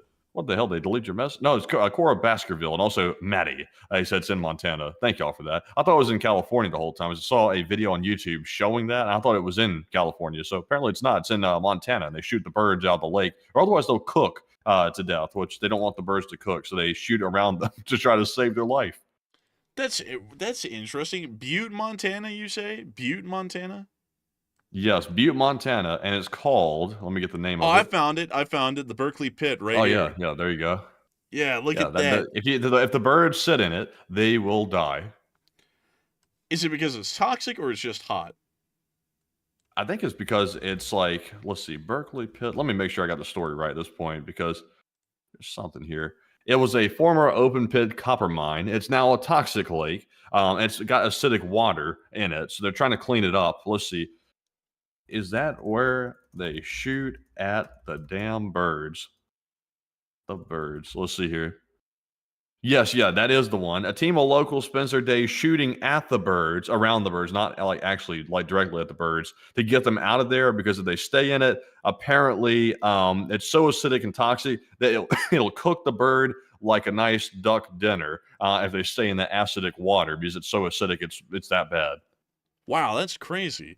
And also, man, it's crazy to see that thing fill up with water like that, and to think that it was such a large copper mine like that at some point. And then we can also see a tailing pond up here, which I guess is where they drop off all of the waste of the mining operation. But very interesting. We kind of have something like that here in Alabama, down here in Sylacauga. It's this one right here. This is the first pit at the Gantz Quarry that was ever made. What? I was doing some research on the Berkeley Pit in Montana. The first thing that popped up on Google, it says, in all of the worst vacation ideas ever, taking a dip in Butte's infamous Berkeley Pit might be number one, with getting an invite to Diddy's mansion party being a close second. God! Everyone from this source to this one says it's a bad idea. I don't know how the hell Diddy got dragged into that, but apparently it's a really bad idea. If you swim in that, I was trying to figure out if you'll definitely die if you swim in it. It doesn't say. I guess nobody's really tried it, but everybody's talking about don't swim in that water. If it's killing birds, I guess it would kill a person. I guess it would take a little longer to like saturate a person, but it would obviously get you. But it's got high levels of sulfuric acid in it. It's got arsenic, copper, cadmium, and other heavy metals that are toxic. And the pH is so high in that water that it literally kills stuff that gets in it. So that's pretty serious. That is pretty serious for sure. And a lot more serious than this. This is just the remnants of a marble pit here in Sylacauga. I think Matthew's actually seen this one in real life with me. But it's a really interesting one. And also, if y'all don't know, Alabama actually has the purest marble in the world. It's 98% calcium bicarbonate, and from what I've been told, this is quite literally the purest marble or the purest calcium bicarbonate deposit that exists on the planet. There's an example of it right there, and that's not polished or anything. This is what it looks like polished. Oh, that's nice right there. Look at that. That's a nice nameplate. I want the Enforcer nameplate on that. Yeah, honestly, that would look pretty good. But still, a little bit of a side note about Alabama. We actually got some big calcium bicarbonate, technically marble, and also limestone mining operations in Alabama. This one's close to Calera, which is a very interesting place. But also, there's another limestone pit up here, but there's a lot of them around. You can see them from space up here. So here's all of them right along I-65, which pretty much all of them are serviced by the railroad for the most part because they move a lot of this stuff. This is used for a whole bunch of different things. Or you have the marble pit, which is over here, which also looks a lot like limestone from space. But anyways, with that, I hope that does address that fairly well, at least best we can. Hope that was a fun little rabbit hole for everyone. But I do thank you once again for the support and helping this channel to keep on running. Because if it wasn't for folks like you, we wouldn't be able to make this thing possible. And with that, we are on to the next one. Someone in the live chat that said that's where a certain person likes to go swim is in Butte, Montana for its health effects. Honestly, that sounds like something insane that probably would be said. That sounds kind of on par. But anyways, jumping into our next one here. This one goes to Steve Watkins at work. He is still at work. And thank you very much, Steve, for the $50 support. And we do appreciate it very much. And Steve said, hi, guys. And sorry it's not more. And also, that's a big donation. Thank you very much for that. It's definitely generous. That's huge. He said, but still recovering from the flu shot. Oh, and also an onset of GBS. Oh, no, I'm sorry about that as well. And thankfully, that's an easy one to recover from what I've heard. But he said, take a live chat, please. And I gotta say, Steve Watkins, that's a massive amount of support. That's more than we could ever ask for. We can't really ask for anyone to even support the channel, much less $50. That's huge. I gotta thank you massively for that. And also, I hate to hear that you're still recovering from the flu shot. I personally, we Matthew and me, we don't. Bad topic. Bad topic. Bad topic, bad topic, bad topic, bad one. That's a real bad one, folks. You heard it from Matthew. He sounded like a That's lot a of topic right there that could have us come crashing down right there if you jump into that topic. Matthew's like a lot of in the cold. He's starting in the cold. But beyond that, I got to say, I hope that you can also recover from the GBS as well, because that's not fun. But still, I do thank you massively for supporting and helping this channel to keep on running. And we will make sure to get a live chat question in your honor, Steve Watkins. And so with that, what do we got, Matthew? All right, so this one goes to David Tablet, who said, do you think that the wearing down of air defenses aroused Moscow and the government exodus from Moscow are connected? I don't think it aroused them per se. I think they were more so scared and afraid. But beyond that cheap joke, I would say that I believe it's still part of a larger continuity of government operation, most likely as a precaution. But still, I'm largely of that opinion. I don't really think they're just moving the aircraft for the hell of it, because if the Russian officials are still in Moscow and largely still requiring some sort of access to aircraft, those aircraft are now generally about 3 hours away at a minimum. So, and then they also have to get refueling when they arrive at Moscow and so on and so forth. So they're really about 4 or 5 hours away from being operational, which is just too much time for a Russian official to have to wait, because usually if they have to leave, it's at a short moment or a short notice, and they need those planes ready right then and there. So I think this is still largely a continuity of government operations that's going on right now. And so with that, I hope that does address that somewhat well, at least the best I can, in my opinion. And with that, we are on to the next one. And our next one goes to Steve T, who puts in a $20 donation. And thank you very much, Steve, for the $20 support. He said, do you think that your pets secretly judge your life choices? Assume they do. And what choices have they seen or know that they judge most poorly? Honestly, I think they do. I think pets are a little bit more smarter. Well, depending on what pet we're talking about here. If you're talking about a dog, especially corgis, corgis are very intelligent. Like, those are extremely intelligent dogs, probably as intelligent as a German Shepherd or close to it. Maybe slightly more intelligent, actually, I would say corgis are. And I don't think they necessarily have a moral compass necessarily between right and wrong to a very good degree, but I think they can judge certain things. Dogs do have a sense of fairness. If you feed one dog, like let's say you have two of them like we do, you feed one dog one extra bone than the other one, they will remember that and they will like keep that in their mind. They're minded that way. So I think they do secretly judge your life choices. But Enforcer, what say you? Man, I'm not gonna lie, man. Sometimes you can do stuff, and the dog will end up looking at you like that with like a side eye or something. I don't even know how.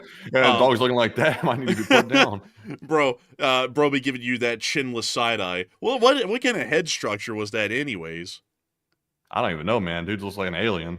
Bro, dude, you know they always said that the Nazis were being helped up by aliens. It's like, I think he was the alien. He was just wearing a mask. Like, look at his ears, dude. Like, they're candid at like a 45-degree angle. He wasn't he could hear bombers flying overhead, but he could hear someone talking right in front of him with his ears angled that high up. Man, I tell you what, that's tough. Dude, that is tough, honestly. Honestly, the color pictures make him even look worse. Like, bro, he looks like a ghoul. Yeah, really. I mean, he was a ghoul. I mean, this dude was a monster. Yeah, he was a monster. But anyways, beyond that, I think that dogs do judge people. Like, I think that those pets judge people. Cats, I think, are in a constant state of judgment of their owners. But dogs go in between a mix of like loving their owners and then still loving them, but questioning their decisions. And I've seen the corgis do that a couple of times. Like, for example, well, I won't get into the details of why they were doing that, because it was more so not anything we were doing. It was more so things other people were doing. But they would give side eyes whenever that kind of stuff was going on. So, I would have to say, I hope that does address that, well, at least in my opinion, from what I know about our doggies, and I love my doggies, they're precious dogs. But with that, I hope that does address that incredibly well. Thank you once again for support and helping this channel to keep on running. And with that, we are on to the next one. All right, so our next one here goes to Mr. Glock Glock, who's there, who puts in a $20 donation. Thank you very much, Mr. Glock, for that support. He said, LSA back channels informed that Enforcer HQ 3.0 has been confirmed, moving to Lexington, Kentucky, and Lexington has promised a free studio. Well, I can't guarantee anywhere yet. It's a little indecisive at the moment where it's really going to end up. Is it going to be in Lexington, Kentucky, or is it going to be in Alexandria, Virginia? We'll never know. Or it could be at the Lexington Bluegrass Army Depot, which produces ammunition, I believe, and also Lockheed Martin stuff. I wouldn't really know what this thing does. I just saw it and found it interesting. But beyond that, I don't know. Maybe we'll see. Maybe we'll see. What's the Aviation Museum of Kentucky look like? Yes. Oh, they have an F-14.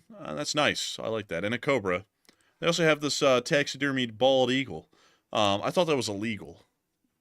Well, from time to time.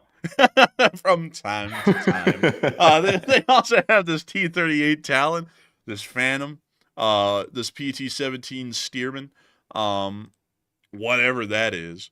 That's Phil. The thingamajig. Man, that's the precursor to the F-35.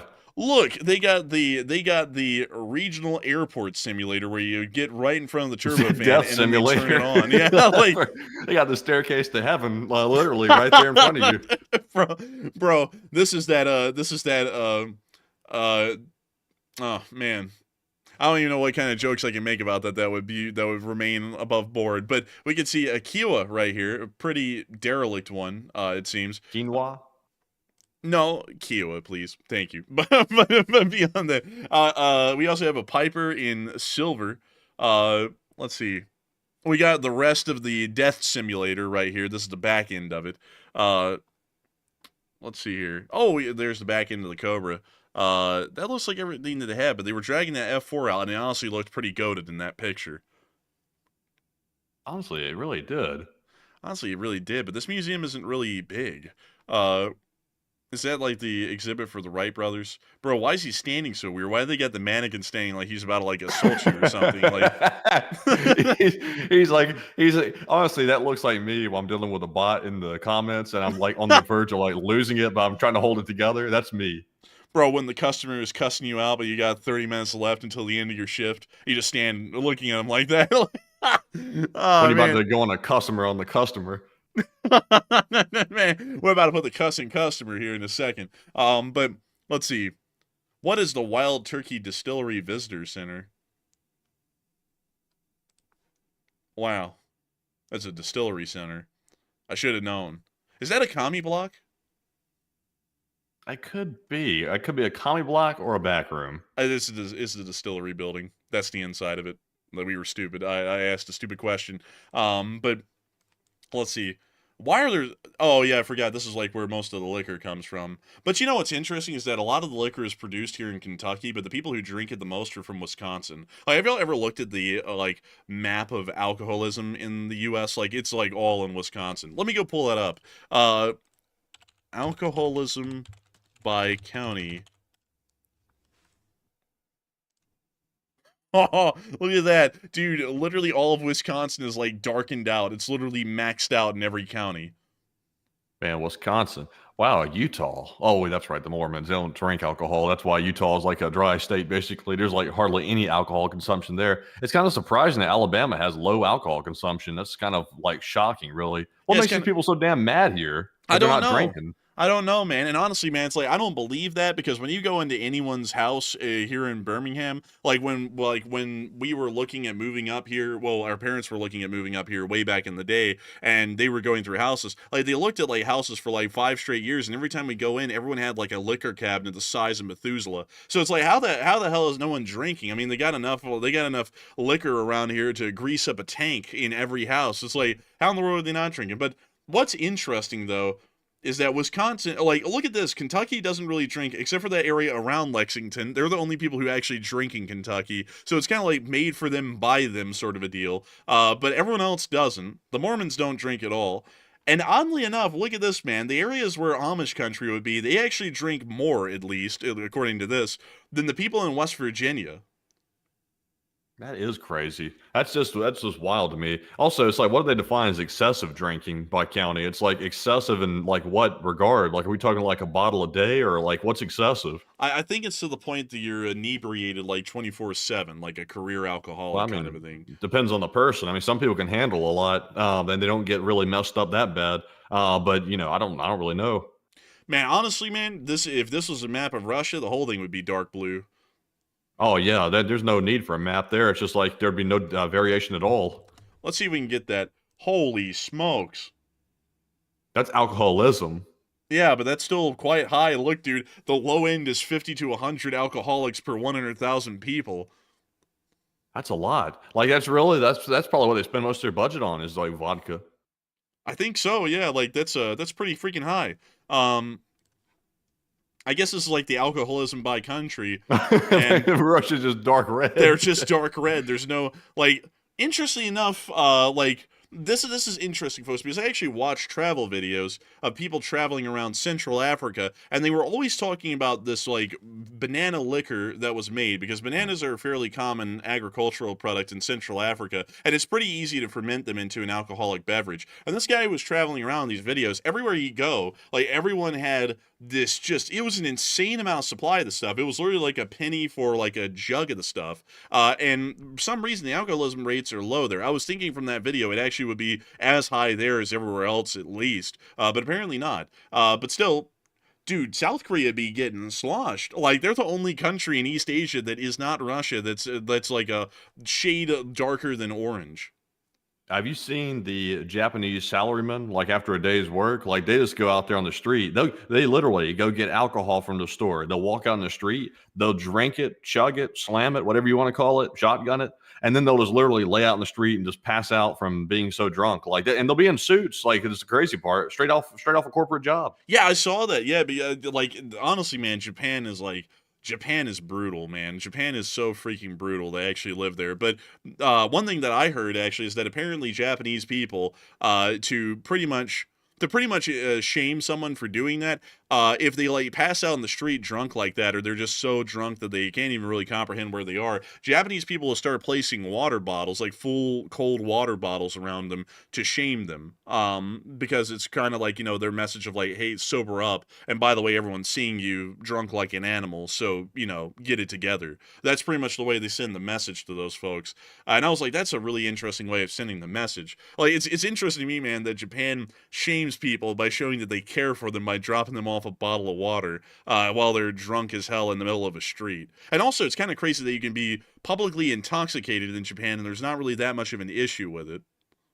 I think the authorities just learned that the corporate environment in Japan is so brutal, they got to let them have something, so they're able to get inebriated in public. Yeah, it's interesting because in America, folks, if you're not from America, any kind of public inebriation is generally considered, isn't it considered, Matthew, disorderly conduct? No, it's actually public intoxication, which is the crime. Oh yeah, yeah, yeah. And also you can't be carrying around an open beverage in public either. So people put them in like little paper bags and stuff around here, so that you don't end up getting in trouble for that. But it's a really interesting kind of a thing with how drinking cultures are very different from each part of the world. Because over in Europe, it's like a free for all for the large part in most countries over there. I mean, you can start drinking when you're like 13, and most people won't even bat an eye. Here in America, you've got to be 21, and that gets more militant with every passing year. Not that we drank, but it's something that I would notice. I'd be like, like back when I was a kid, I remember that the kids in high school, they would drink pretty commonly. And honestly, in our high school, kids were still drinking pretty commonly. But if you were caught by anyone, it was going to be a big issue. I mean, a massive, huge issue.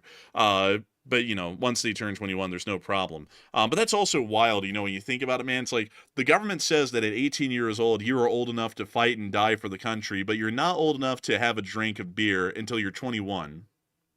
Well, I think if you're in the military, I think you can drink. I think isn't there an exception for that? I don't think so. I think the technical Are you rule is sure? that, like, I think no one. I don't think your sergeants would care. Like, if you're enlisted and you're in, that's what I've heard is that they don't give a shit. So if you can get it onto the base somehow and get it, or if you just get it from other people, no one's really going to bat an eye at that much. But Uh, I don't think you can still go out and just like drop by a gas station at like 19 in the army and go grab yourself a case. Never mind. You can't. You can't do that. It's absolutely not. You'll get in some severe trouble if you drank under 21 and you're in the military. So you do not get the privilege of being able to get intoxicated. Not that you should if you drink alcohol. That's really going overboard. But you can fight in a war. You can shoot and have to kill the enemy combatants, but you can't drink. That's kind of a little bit odd. And you can't have a smoke either. It's like that's just really weird to me. It's like Well, you just can't buy the smokes. oh yeah, that's true. Like I had to think about that. You're right. But that's weird to me, man. It's like if you're going to say that at 18 years old someone is legally an adult, because that's when you stop being a minor in the United States. Throughout on a federal level, you stop being a minor at 18. Sometimes that can be different from state to state. Like some states say, but that's really more of like another thing, that at 16 everything's largely okay. You're still not legally an adult yet, but you're at 18 across the board. Everyone agrees in America that you're an adult at that point. You're technically supposed to be an adult, and I kind of find that a little bit weird that you're an adult, but you don't really get any of the privileges of being an adult until you're 21. It's like either I say that legally an adult should be raised to being 21 years old, or everything should be dropped back down to being 18 years old across the board. Because if you're an adult, you're an adult, and then it's your responsibility to act responsibly, or there may be consequences, or you don't. So it can either be 21 or 18, but I think people need to make up their minds and make everything an across the board sort of thing, where it's either 21 or 18. I think that's what it should be. True that.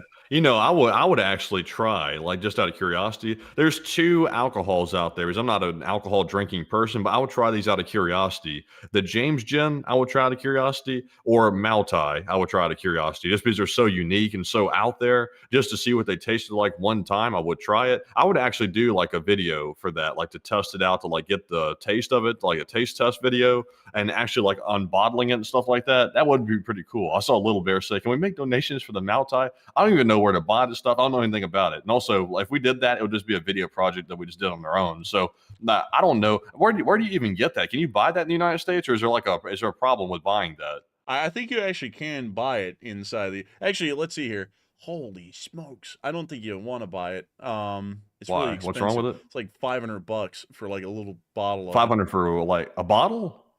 Let me check this. Like I can't show it on screen though because of YouTube rules, so I can only tell y'all. Let's see. Holy crap! It's $340 for a 375 milliliter bottle of it. Where I'm finding it from, that same bottle is $675. Holy cow! It's in let's see, it's in Georgia, so it's across the way. $340. I'm afraid not. And also, I'm seeing the bottle a second time. It looks like a lighter fluid canister. So I'm gonna pass. I'm gonna pass on that actually. Yeah, I'm passing. I've heard that it tastes like lighter fluid. Like it's really more of a CCP kind of a propaganda legend thing, because don't you remember the whole story of the Long March and how the commies under Mao were marching through that area, and then they used Maltai to rinse the blisters on their feet and then keep marching? Like that's the whole reason why it has any significance in China, is because of that. It's like a legendary thing in the Communist Party because of that story, and that's it. That's the only reason why it's popular. Oh, that's crazy. Yeah, so like, is it good? No. But is it famous? Yes. And I would honestly try it just because it's famous. But anyways, with that, I hope that does address that the best I can, at least what we can do right now. And with that, we are on to the next one.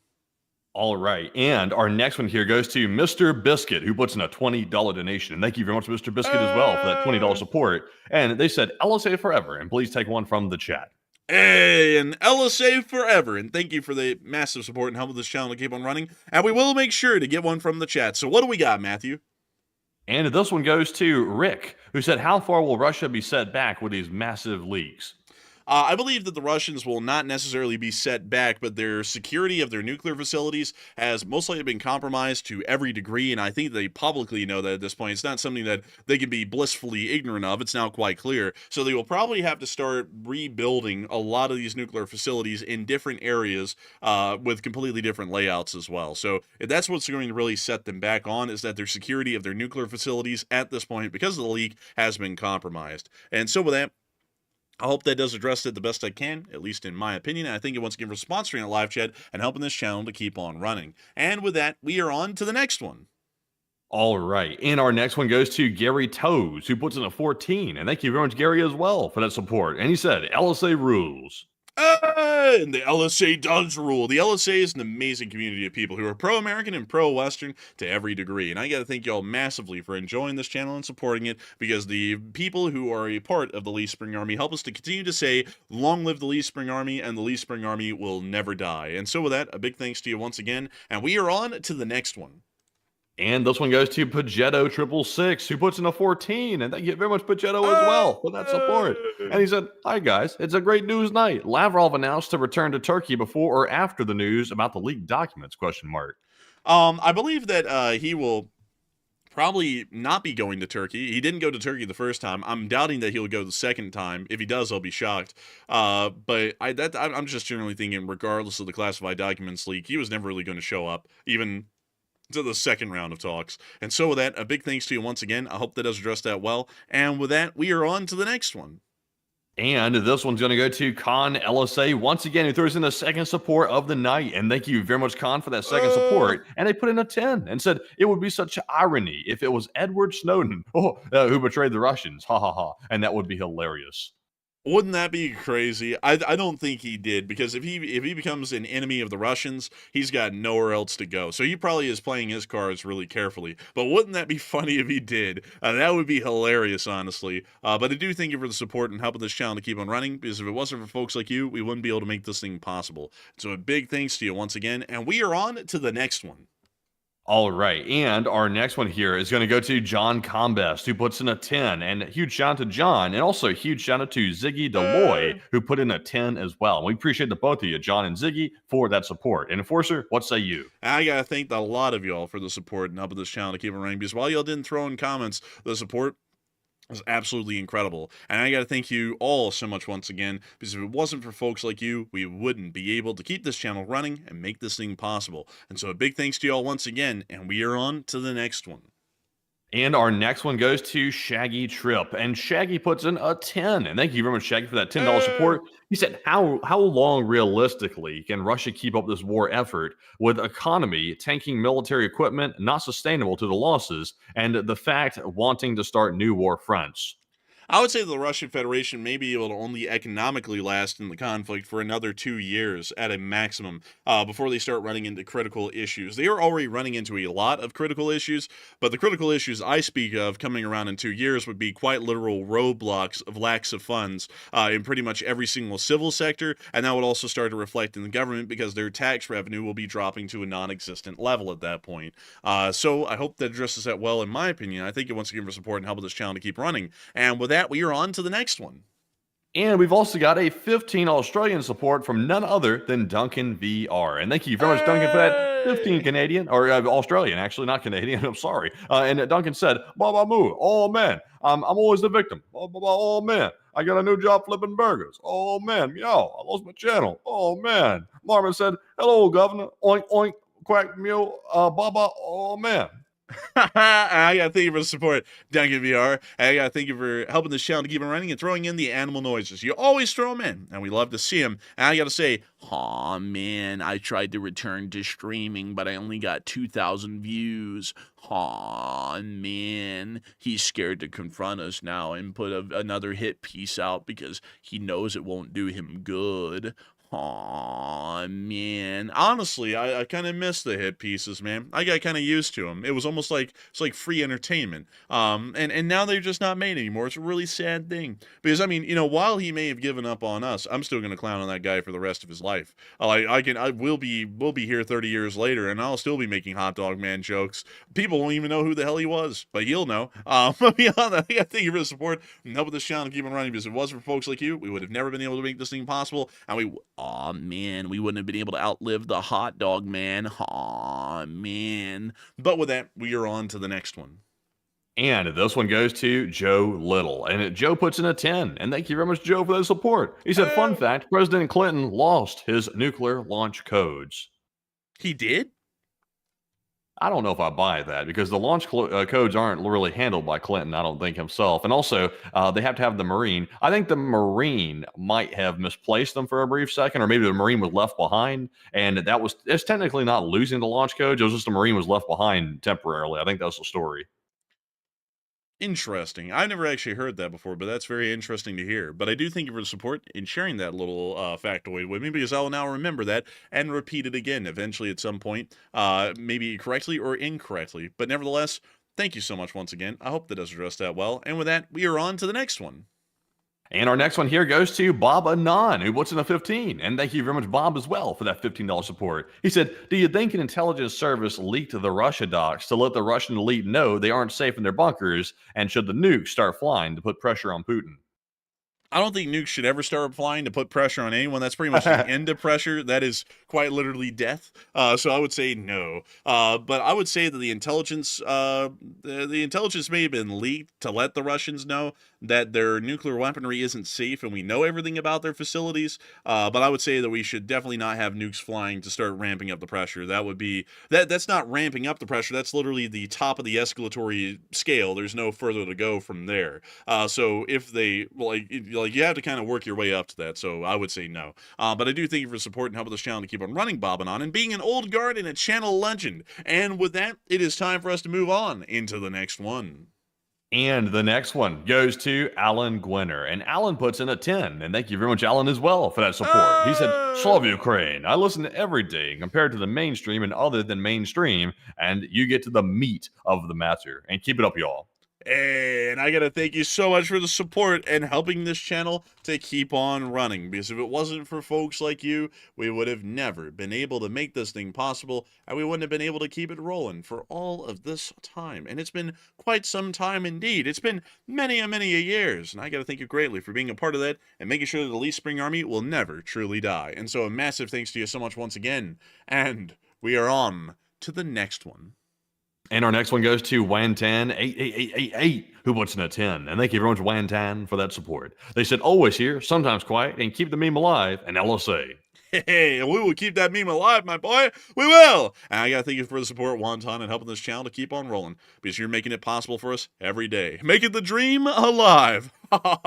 And so with that, thank you so much once again, and we are on to the next one.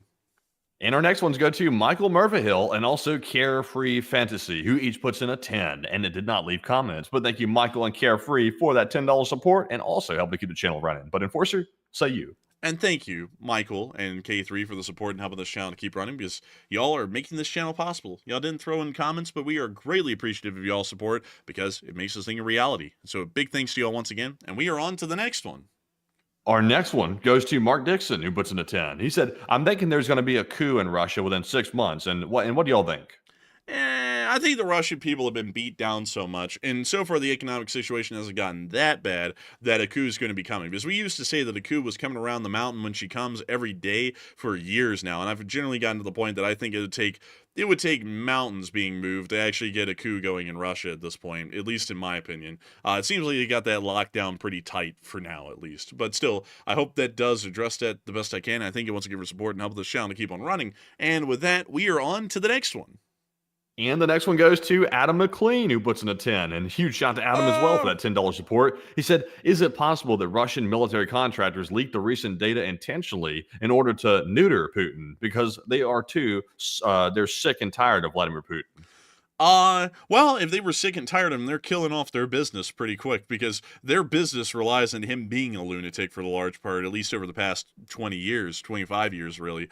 So I would say they're probably not sick of him. If they actually did it, it probably was a legitimate accident, because when the group chat leak happened here in America, and, you know, the boys' Discord got leaked to the public in Washington, it wasn't really a deliberate thing. It was more so of an accidental goof, and then it happened twice. So that would be more so the case with this. If that was actually the contractors that did it, it was probably a big slip up or a real actual goof.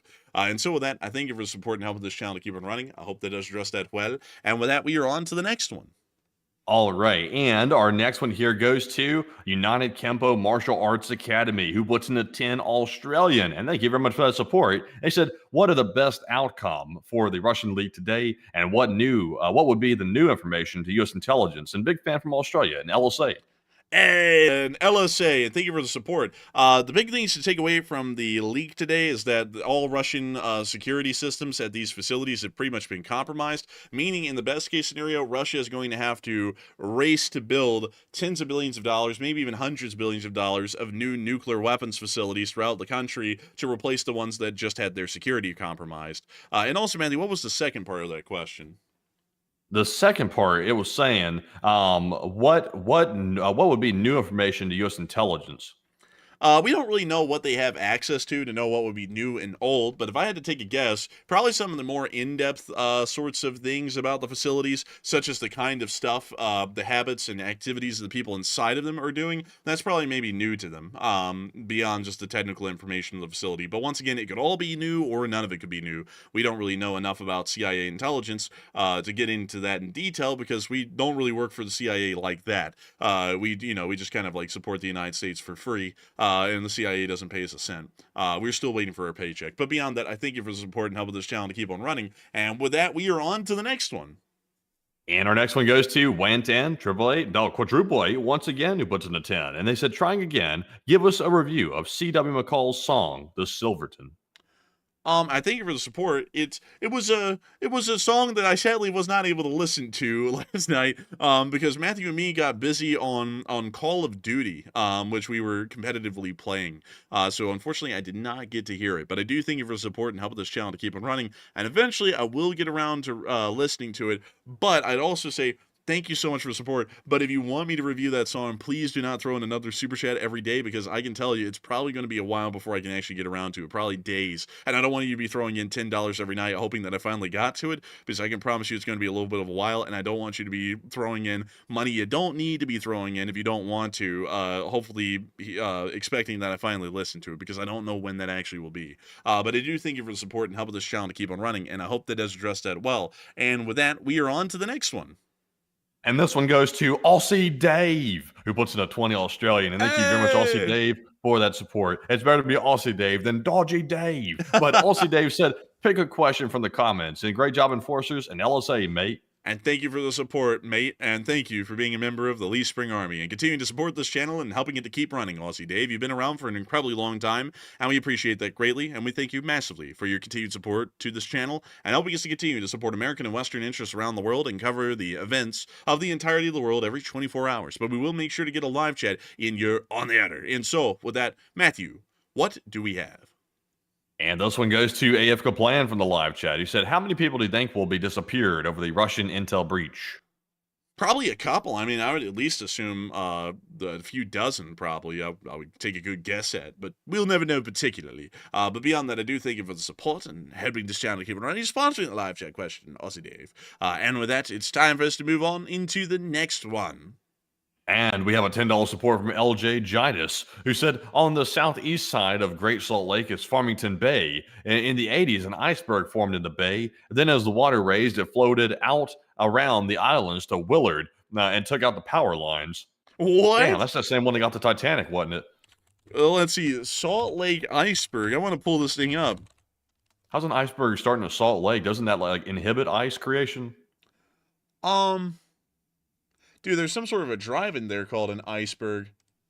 No way, there's like legitimate icebergs that form on the lake pretty commonly, apparently. Look, there's a picture of one right here. Oh, what the hell? It's like a glacier. I don't know if it's like a glacier, but look at this thing.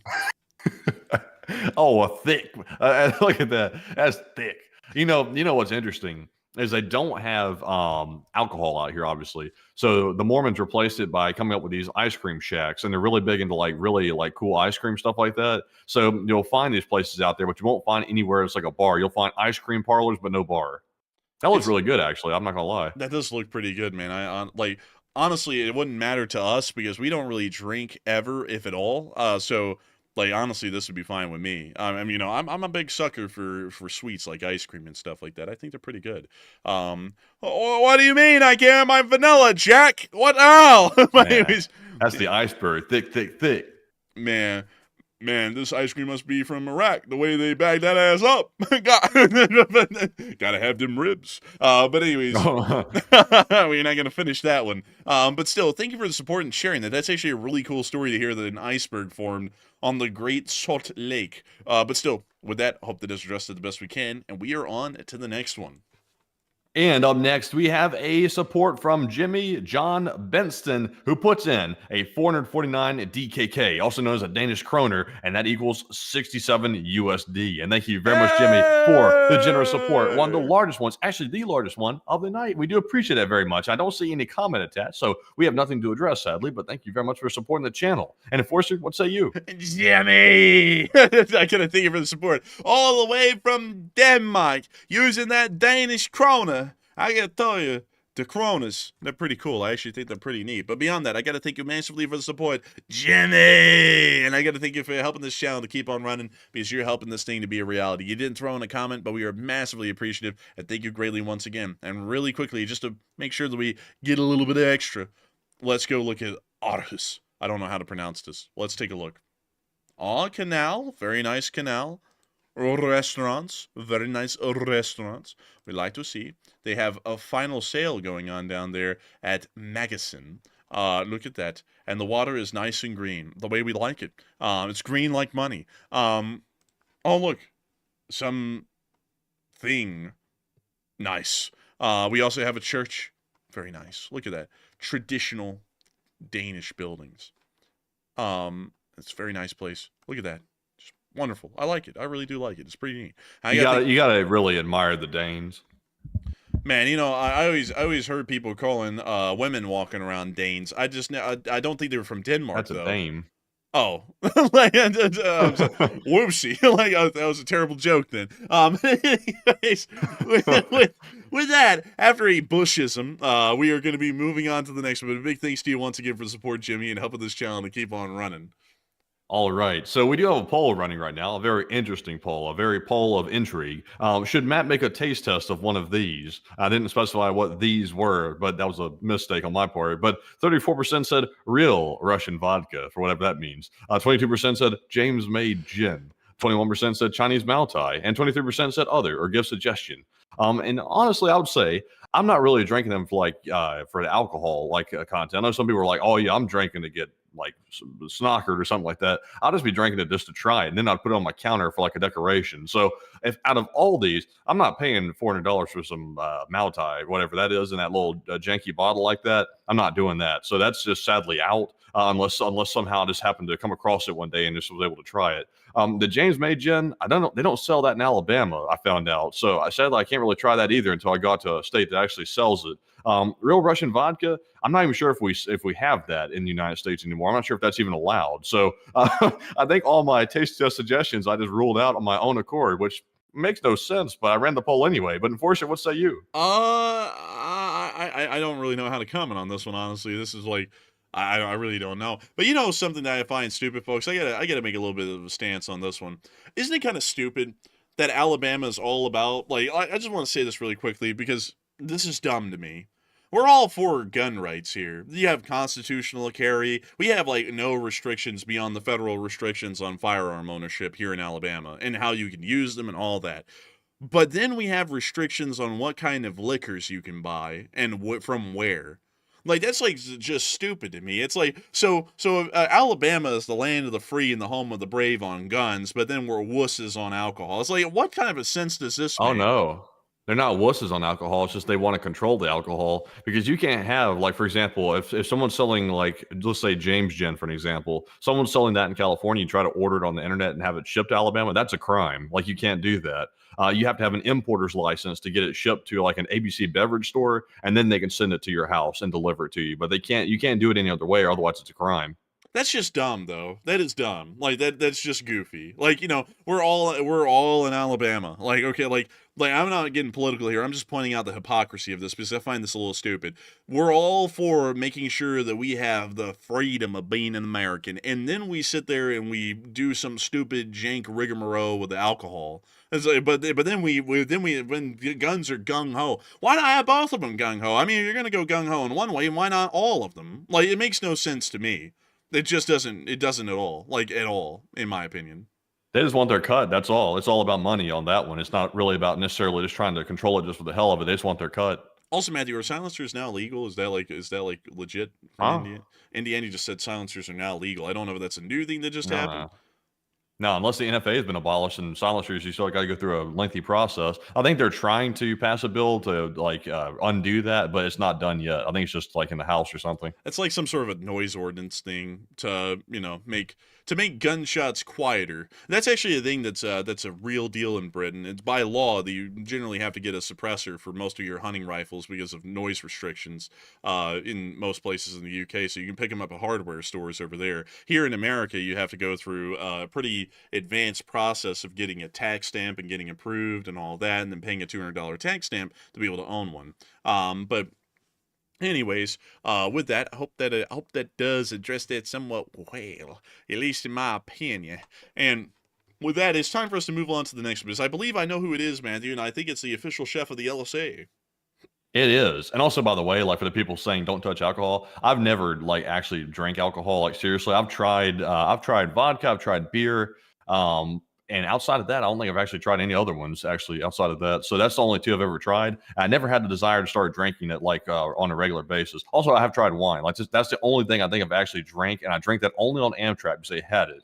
And that was it. Outside of that, I've never been. In fact, every time I go to the store, I'm always like, I don't even like look at the alcohol section because I'm not trying to get into all that because I've heard too many horror stories, and pretty much everybody warns you about that. So I stay away from the stuff just out of safety, just out of precaution. But anyways, jumping into our next super chat, this one goes to Danny B, who puts in a $20 donation, and thank you very much, Danny, for that $20 support. And he said, "Good evening, enforcers, and Chef Danny here, and I've been listening all night. I just finished work, but gotta go to the bed and gotta catch a flight to Dallas and Fort Worth in the morning. And I appreciate y'all and LSA."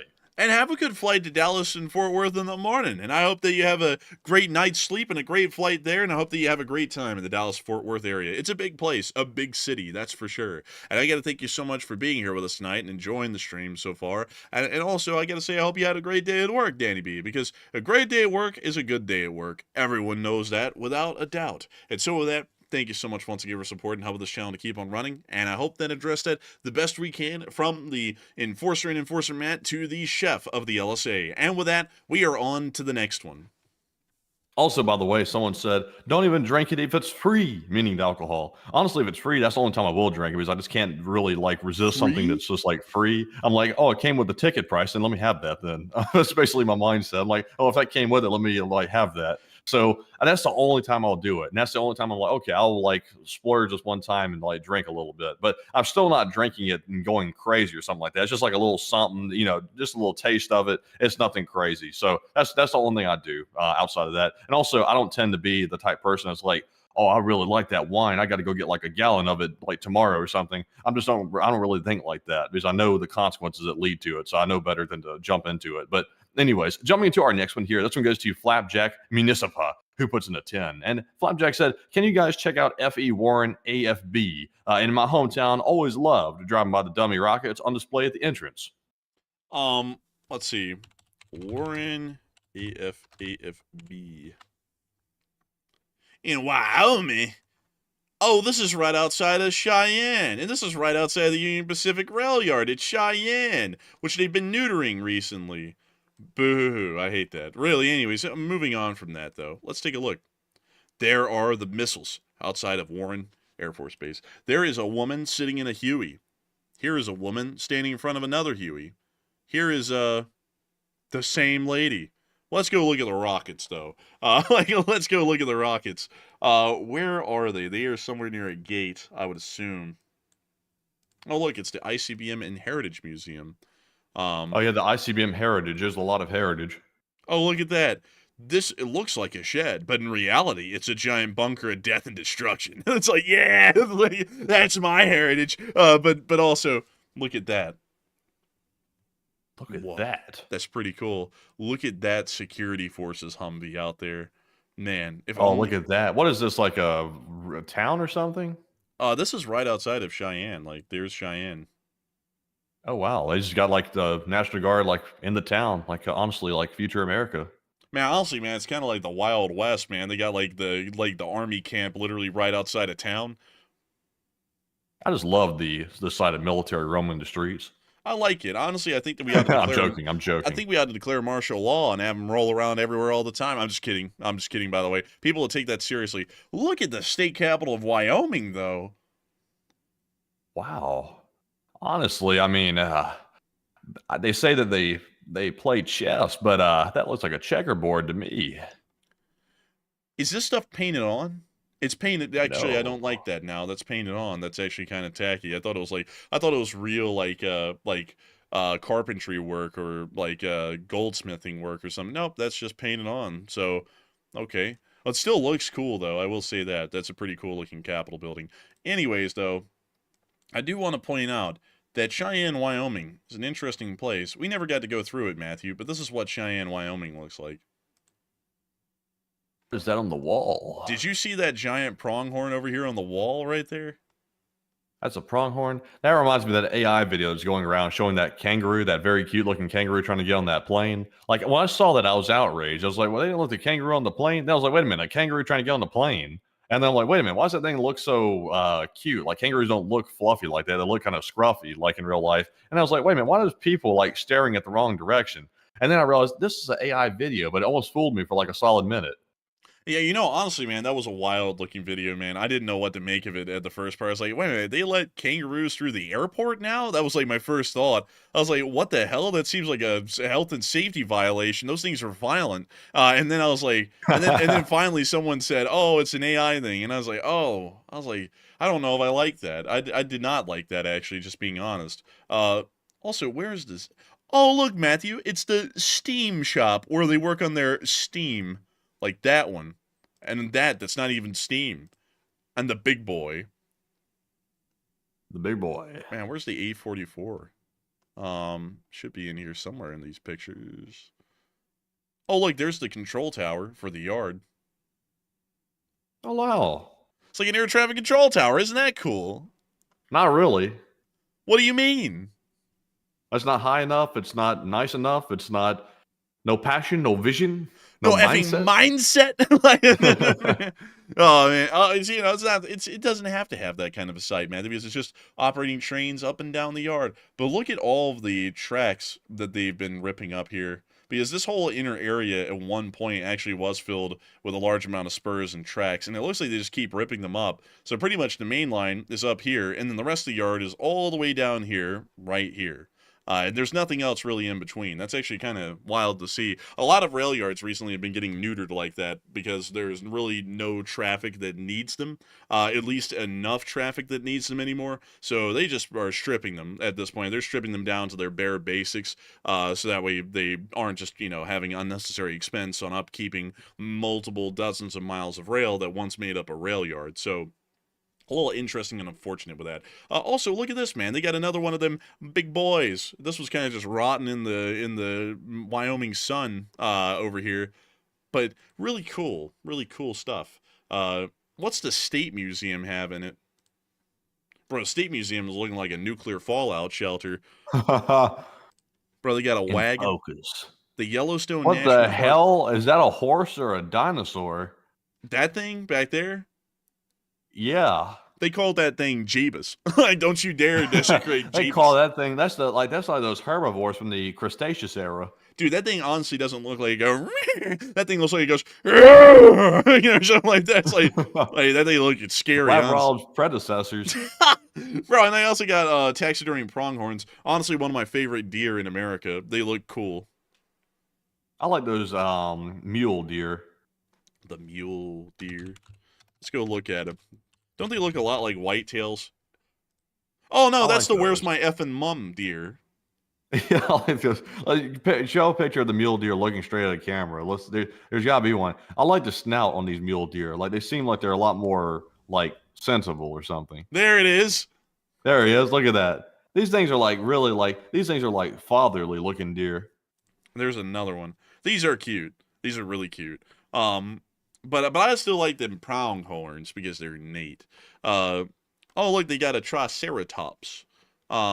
They also have a teepee. Let's see here. Let's see. Oh look, they got a bison. A bison. Bro, that thing looks tired. Like that thing looks like it had a If that thing had a voice, it's saying, "I'm tired, boss." Like, Man, that thing is worn out. That's that new woke bison.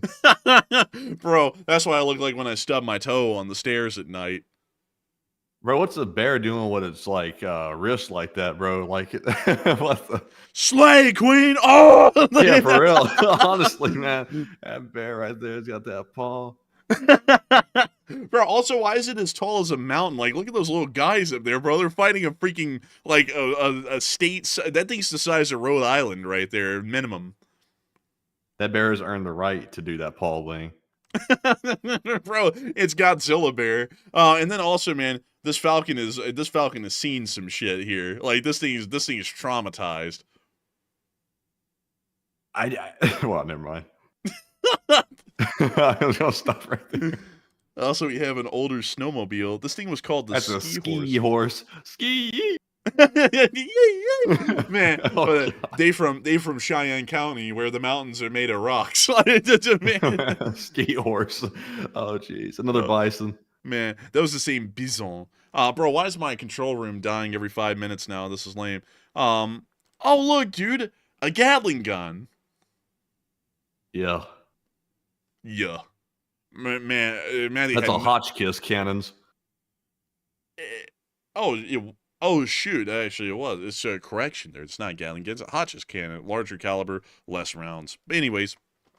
Wait a minute. No, this is a Gatling gun. I'm pretty damn sure. I don't care what they say down there. Oh, this says Gatling gun and Hotchkiss cannon. I was about to say, this is damn well a Gatling gun. This is like a 1876 Gatling gun. Let me go check that. Nah, we don't want the early ones. We want the later models. Gatling wanted to know how to put more lead on target. He wasn't playing. Man. You know, I heard that Gatling was motivated by the ops on the block. That's why he came up with this. He's like, I need to put some more lead down range, so I'm going to have to come up with like this new gun here. Dude. Look at that. And it was gold too. He was balling. Oh my God, Matthew. That's from here in Birmingham. This one? That's from that gun store that shut down. The one that was doing the funny business? Yeah, I remember the carpet and everything, dude. That's literally the back part of their store. Interesting. That is wild, dude. Like, I can't believe that actually is on Wikipedia. That's crazy. Dang, man, I can't find that model of Gatling gun. It's a later model, though, but it does check out. That is not a Hotchkiss cannon. That is a Gatling gun. Anyways, though, let's see. Let's see here. We're trying to find something. Let's see. Oh, look, it's the World War. Why do they have a Sharps rifle? That's not a Sharps. Yeah, that's a Sharps rifle. Why do they have a Sharps? Well, no, it's not a Sharps rifle. That's a Springfield trapdoor, but it's like a sporterized version. Why do they have that with a World War I guy? I don't get this. I don't get it much at all. Anyways, it is time for us to move her on down the line. But I do thank you once again for the support. Help this channel keep on running. And we did take a look at them rockets. And with that, we are on to the next one. And our next one goes to Kyle Padell, who puts in a 10. And thank you very much, Kyle, as well, for that support. He said, Enforcers, we have a road in Lexington, Oklahoma called Edge of the Earth Road. You should look at it on the map. And I was delivering for Amazon and freaked out finding the Edge of the Earth in Oklahoma. Edge of the Earth Road. Edge of the Earth. This is in Oklahoma. And it is in Oklahoma, right, Matthew? Yes. So let's take a look. What the hell does this road look like? Golly, son. This really do look like the edge of the earth. They should rename this the Middle of Alabama Road. Middle of nowhere, bro. And then they change it somewhere around here to Skinner Road. The man. Flat Armadillo Boer Goats, bro. Is that like that South African like gang? I don't know. The Boer.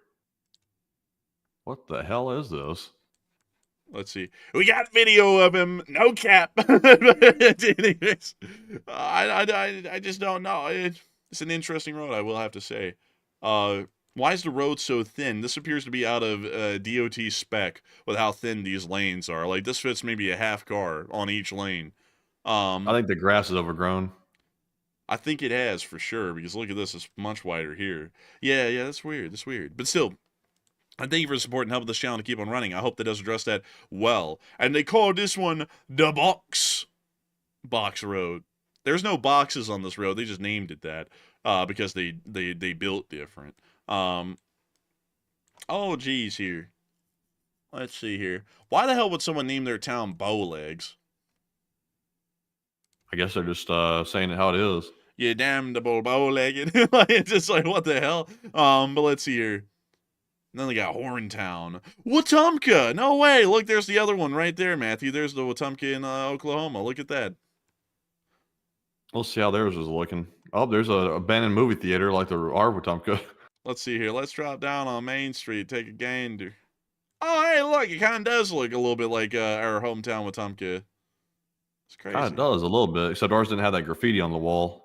Well, no, ours has that little steamboat. Remember I'll be chuffed? You remember that? Let me go show you. Oh, yeah. Let me remind you. That's Montgomery. That's We don't go to Montgomery. Montgomery. We gonna die down there someday. Let's take a gander here. Get across this covered bridge, the big grade. I think our Wetumpka looked a little nicer than that Wetumpka in Oklahoma. Yeah, I think you do, honestly. That other one in Oklahoma be looking rough. And also, it's missing the P in the name. It just says Wetumpka. It's not the Wetumpik. What? I was just wondering. I was wondering what you were saying. It's missing the P. Like you know, when you went down there, it's missing the P. You know? Oh, okay. I see what you're saying. Yeah. Like, I did silent. Yeah. No. It's just missing the P. Like, it's spelled Wetumpka without the P. Like, see, oh, okay. I get you now. Yeah, I see what you're saying. See that right there? Okay. Yeah. What do you think I was saying? I thought you meant like it was silent or something.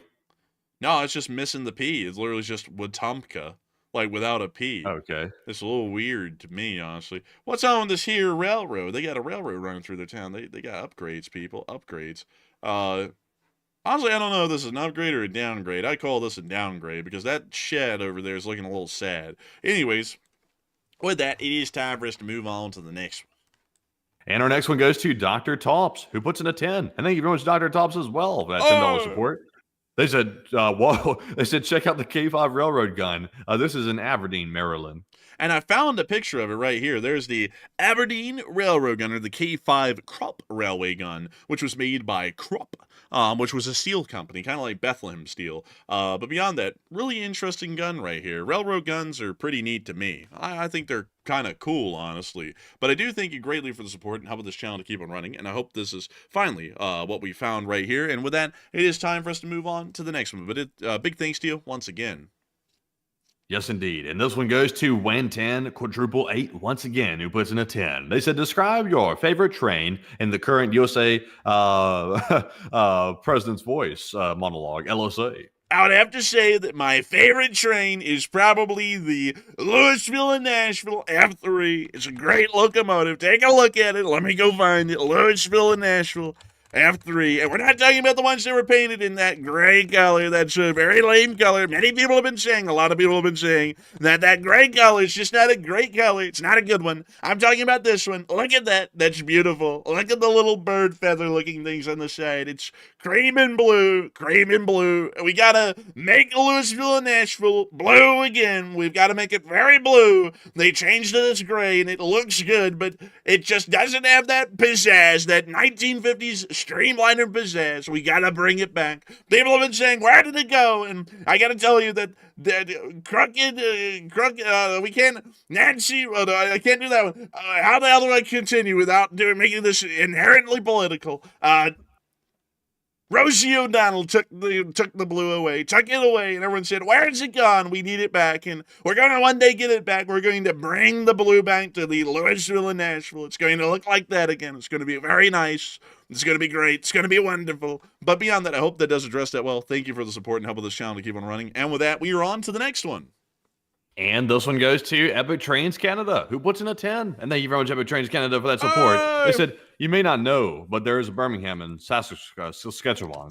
Not as big as in bustling as the one in Alabama, though. Igor and Slav Ukraine. There it is. It's Birmingham, Saskatchewan. Oh, my goodness. There's like maybe 30 people here. Look at this. Whoa. Whoa. Well, It's humble beginnings, folks. Humble beginnings. That's what it's all about here. But I do thank you for the support, Epic Trains Canada, and long live the Lee Spring Army. And the Lee Spring Army will never die. And what happened to this area of Saskatchewan? To get hit by a freaking mortar? Like, just like shrapnel lakes all over this place. But anyways, with that, we are on to the next one. And this one goes to Mark L, who puts in a 6. And Mark said, thank you for the daily news. You guys are the best. And LSA. And thank you, Mark, for the kind words. I appreciate that. Hey, we the best! DJ! Actually, I can't do that. But I do thank you for the support of this channel to keep on running. Because if it wasn't for folks like you, we wouldn't be able to be the best, and we wouldn't be able to keep this news rolling. And big thanks to you once again. And we are on to the next one. And we got a 5 from Noah Ater once again. Is that internal sabotage? Is that what it is? Internal sabotage? Maybe. We don't really know for sure yet. We'll just have to kind of wait and see, unfortunately. But I do thank you once again. And with that, we are on to the next one. And this one goes to Clayton Wilkie. And Clayton says, good day, both enforcers. And could this be a trap to assassinate President Zelensky in Turkey? And Clayton, Brisbane, Queensland, Australia. LSA rules. And I thank you for the support, and I'd say no. Anyone traveling to Turkey would be provided diplomatic immunity, and they're also going to have their bodyguards there, so I'd highly doubt it. But I do thank you for the support and helping this channel keep running, and we are on to the next one. And this one goes to Philip Fixes LSA, who puts in a 5. And thank you very much, Philip, as well, for that support. He said, today's Central Florida journey is Oviedo, which celebrates its centennial this year. Old Oviedo was the celery capital of the world, and Slava LSA. Hey, let's go find that Oviedo. How do you spell it, Matthew? How do you spell it? Oviedo. Oviedo. It's like Old McDonald. But take a look at this. Oviedo. Whoa, look at that. Very nice place. Very nice place. Very nice. Like Borat. It's a very cool looking place. And they have the Stark. Bro, that thing is busting it down. Like, honestly, very respectful. Dude, look at this thing. Just an average squirrel. Look at that. It's kind of cute though. Bro, look at that thing. It's got a red thing around its beak. Man, that's pretty interesting. Man, look at this, man. They got Cucinella's Brick Oven Pizzeria. I mean, it's a pretty cool place, though. I like it when they cook in the brick oven. I like it when they cook it in the brick oven as opposed to the asbestos brick oven. Personally, the flavor always comes out a little fibrous when it comes out of that oven. But beyond that, I do thank you for support. I hope you liked us looking at Oviedo in Florida. And with that, it's time for us to move on to the next one. And apparently I've pissed off a booer. Somebody came in here and said, this fool thinks boards are a gang? There must be clowns. Well, okay. Oh, thank you very much for that. Thank you. Thank you very much. Appreciate the comment. Don't ever say that again. It was supposed to be a joke, but fake news people like you can't take jokes. People have been going, where's the comedy? And people... What do you think? It's Taco Wednesday. Taco. What's that? Never say that again. People have been saying, where's the comedy? Where's the comedy? People like you have sapped it out of this country. We're going to bring comedy back. We're going to legalize comedy. Take it away, Elon. Take it away. Moving on to our next one here. This one goes to Right Geek Project. Right Geek. It puts it a 5. And they said, why would China plan an invasion, knowing there will be heavy retaliation? Legalize it, which would be obliterate their economy. They're trapped on West Eastern Front. That's a great question. I thank you for the support. Wonderful question. Thank you, Elon. I accept your resignation. But beyond that, I gotta say, great question, wonderful question. China wants to invade Taiwan because they are bastard people, they are communists, and they are trying to pursue their national ambitions. It's a very interesting thing, really. And that's why we're putting 9 gazillion tariffs on them, because that's what they deserve. Because honestly, while it's kind of a little brash and aggressive, they are bastards, so they kind of get what's coming to them. But beyond that, I thank you for the support and helping this channel to keep running. I hope that answers your big question. It was a bigly question with an even greater answer. Very big answers. Wonderful answers. Some of the best. People have been saying that I give the greatest answers on the show. And I gotta admit that they are quite surely the finest. And anyone who disagrees is going to be removed from their position. I will accept resignations tendered immediately without further delay. But with that, I hope that does address that well. And it's time for us to move on to the next one. We cannot wait. We cannot dilly-dally. And this one goes to Andrew Honeycutt, who puts in a 5. And thank you very much, Andrew, for that $5 support. We appreciate it. Stay with the vitamins. Ruskies need to change. I don't know why I can't do that one good tonight. It's sounding desperate. But Andrew said Ruskies need to change their nuke floppy disk and put Lavrov back in the stables. But seriously, should we expect to see any high-profile firings? I don't think we will be seeing any high-profile firings. If anything's going to be dealing with the contractors. I have a lot of personal experience in New York City and Miami and LA dealing with contractors, and if anyone's going to face the brunt, it's going to be them. They're going to be going to jail. Some of them are going to be dropped off in parking lots with tear in the back of their head. They're gonna say it's a murder, but really what it is that it's a greasing, like the greasing of the tires on the car. Do they grease them? I don't know. That's a great question to me. They always come out of the car wash really shiny looking, and they say it's water, but I don't know. But beyond that, I gotta say, I hope that does address that well. I don't think there's going to be any high-level firings, but there will be certainly consequences for the contractors. They're going to be flogged and beaten and then put in the prison. But anyways, with that, I hope that does address that well. And we're on to the next one. And our next one goes to Kyle Padell, who puts in a 5. And he said the Russians are like Hot Dog Man's channel, massive fail. And I would have to agree. Massive fails on both ends right there. I'd have to agree for sure. But I do thank you for support and helping this channel to keep running. And with that, we are on to the next one. And our next one goes to Butchie777, who puts in a 10-pound donation. And thank you very much, Butchie, for the very heavy support. That, of course, helps to keep us going. And they put in the super sticker of the YouTube creature saying wrecked. And Enforcer, what say you? I gotta say, that thing needs to go to the hospital. Like, it's dead. It's freaking dead. It died from a chair fall. But I do thank you for the support and helping this channel to keep on running, because folks like you make this thing possible and help us to keep it rolling. And so a big thanks to you once again. And we are on to the next one. And this one goes to Cody Fritz, who puts in a 5. He said, one request. Please check out the ghetto in Lauterbrunnen, please. It has trains, too. There is no such thing as a ghetto in Lauterbrunnen. Like, there isn't. It's a nice place. But we'll go take a look at it. So there's no ghetto that exists anywhere in here. I think they make the ghettos illegal or something in Switzerland, and they just run everyone out. Like, that's bad. But I mean, like, there's like, this is just such a beautiful place, though. This is not a ghetto. No, it's not a ghetto at all. Also, they do have. If you think this is a ghetto, that means Alabama's hell. Alabama's worse than hell. It's a step below. They don't even have a name for it. But this is a really cool place. I personally like it a lot. I think it's wonderful, really. And also, they have trains, so who can complain? Look at that. It's just beautiful. But anyways, thank you for the support and help this channel to keep running. I hope that does address that incredibly well. And maybe one day we'll be able to go to Lauterbrunnen. How much is it to stay here at night? Oh, it's actually fairly affordable, like $200 a night. I thought it was going to be like $9 gazillion or something. It's actually quite affordable. Anyways, with that, thank you once again. Hope that does address that well. And with that, we are on to the next one, y'all. And this one goes to Madison Music Teacher, who puts in a 5. And thank you very much, Madison Music Teacher, for that support. They said, a couple of years ago, my main account got blocked. I was quoting my grandpa from World War II and got blocked. I'm sorry. I support y'all in Ukraine and also from Alabama. And also, I don't remember that, to be honest with you. A couple of years ago, that would be, sadly, beyond my memory range at that point when it comes to the live chat. I don't remember doing that, though. But, of course, my memory is a little bit fragmented, so I'm not really sure. But, Enforcer, what say you? I thank you for the support. I don't actually remember that myself either. And I actually, let's see, a couple of years ago, I actually wouldn't know when or why or if that happened on our end or not. That may have been something else entirely. But I do thank you for the support, and I'm sorry to hear that happened. And thank you so much for continuing to support the LSA, Ukraine, and also a big shout out to others from the great state of Alabama. And so a big thanks to you once again. I hope that does address that well. And with that, we are on to the next one. And this one goes to Thomas D'Orazio, who puts in a 5. Excuse me. And Thomas said, keep up the good work, gents. And you think the Ukrainians will be given cryptic incentives to hit some of those nuclear sites?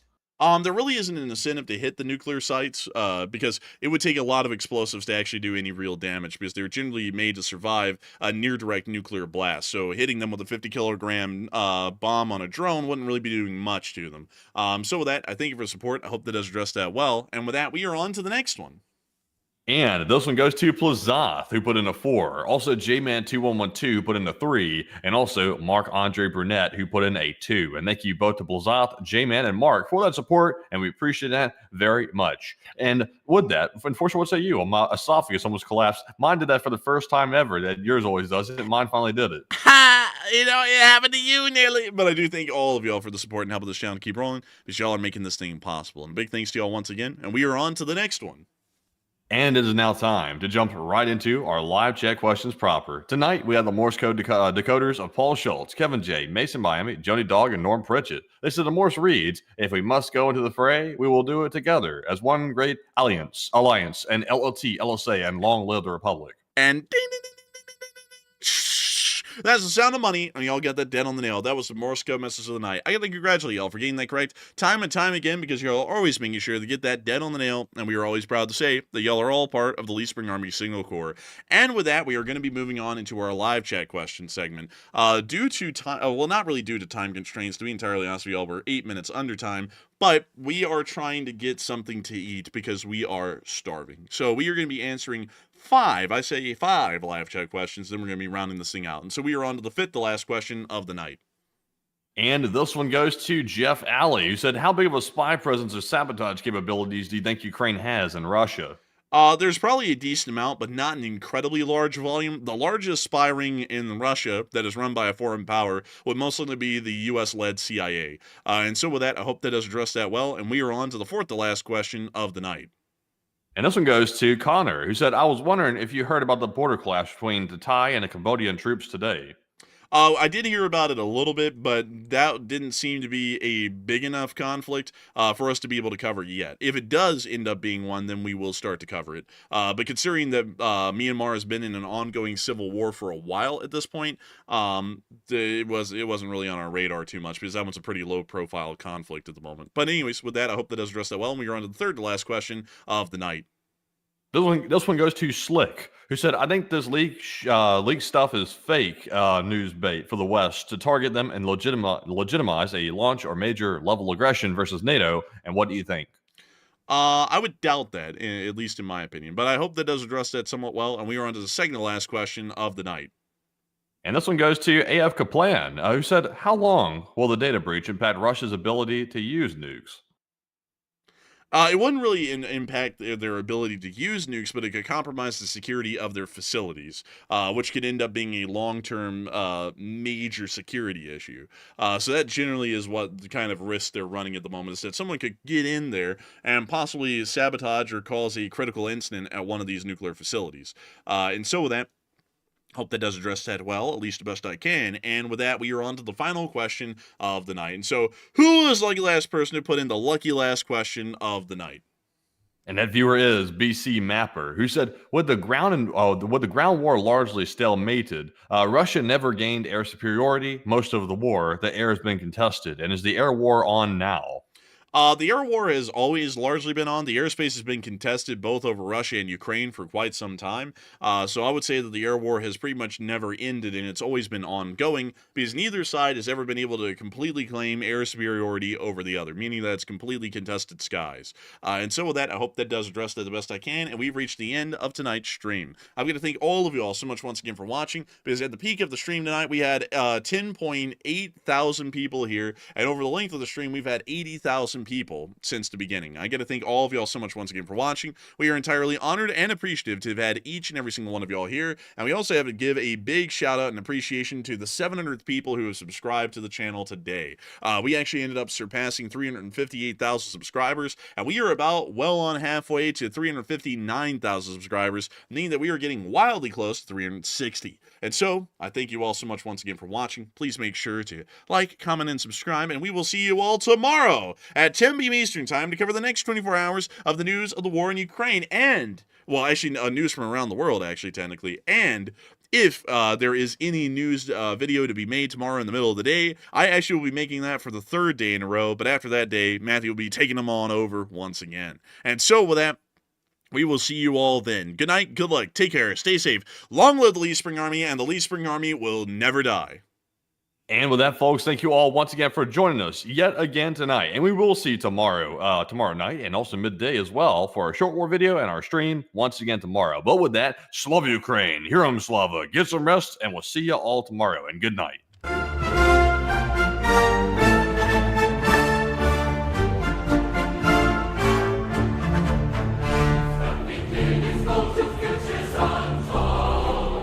white and gold live forever.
one, two,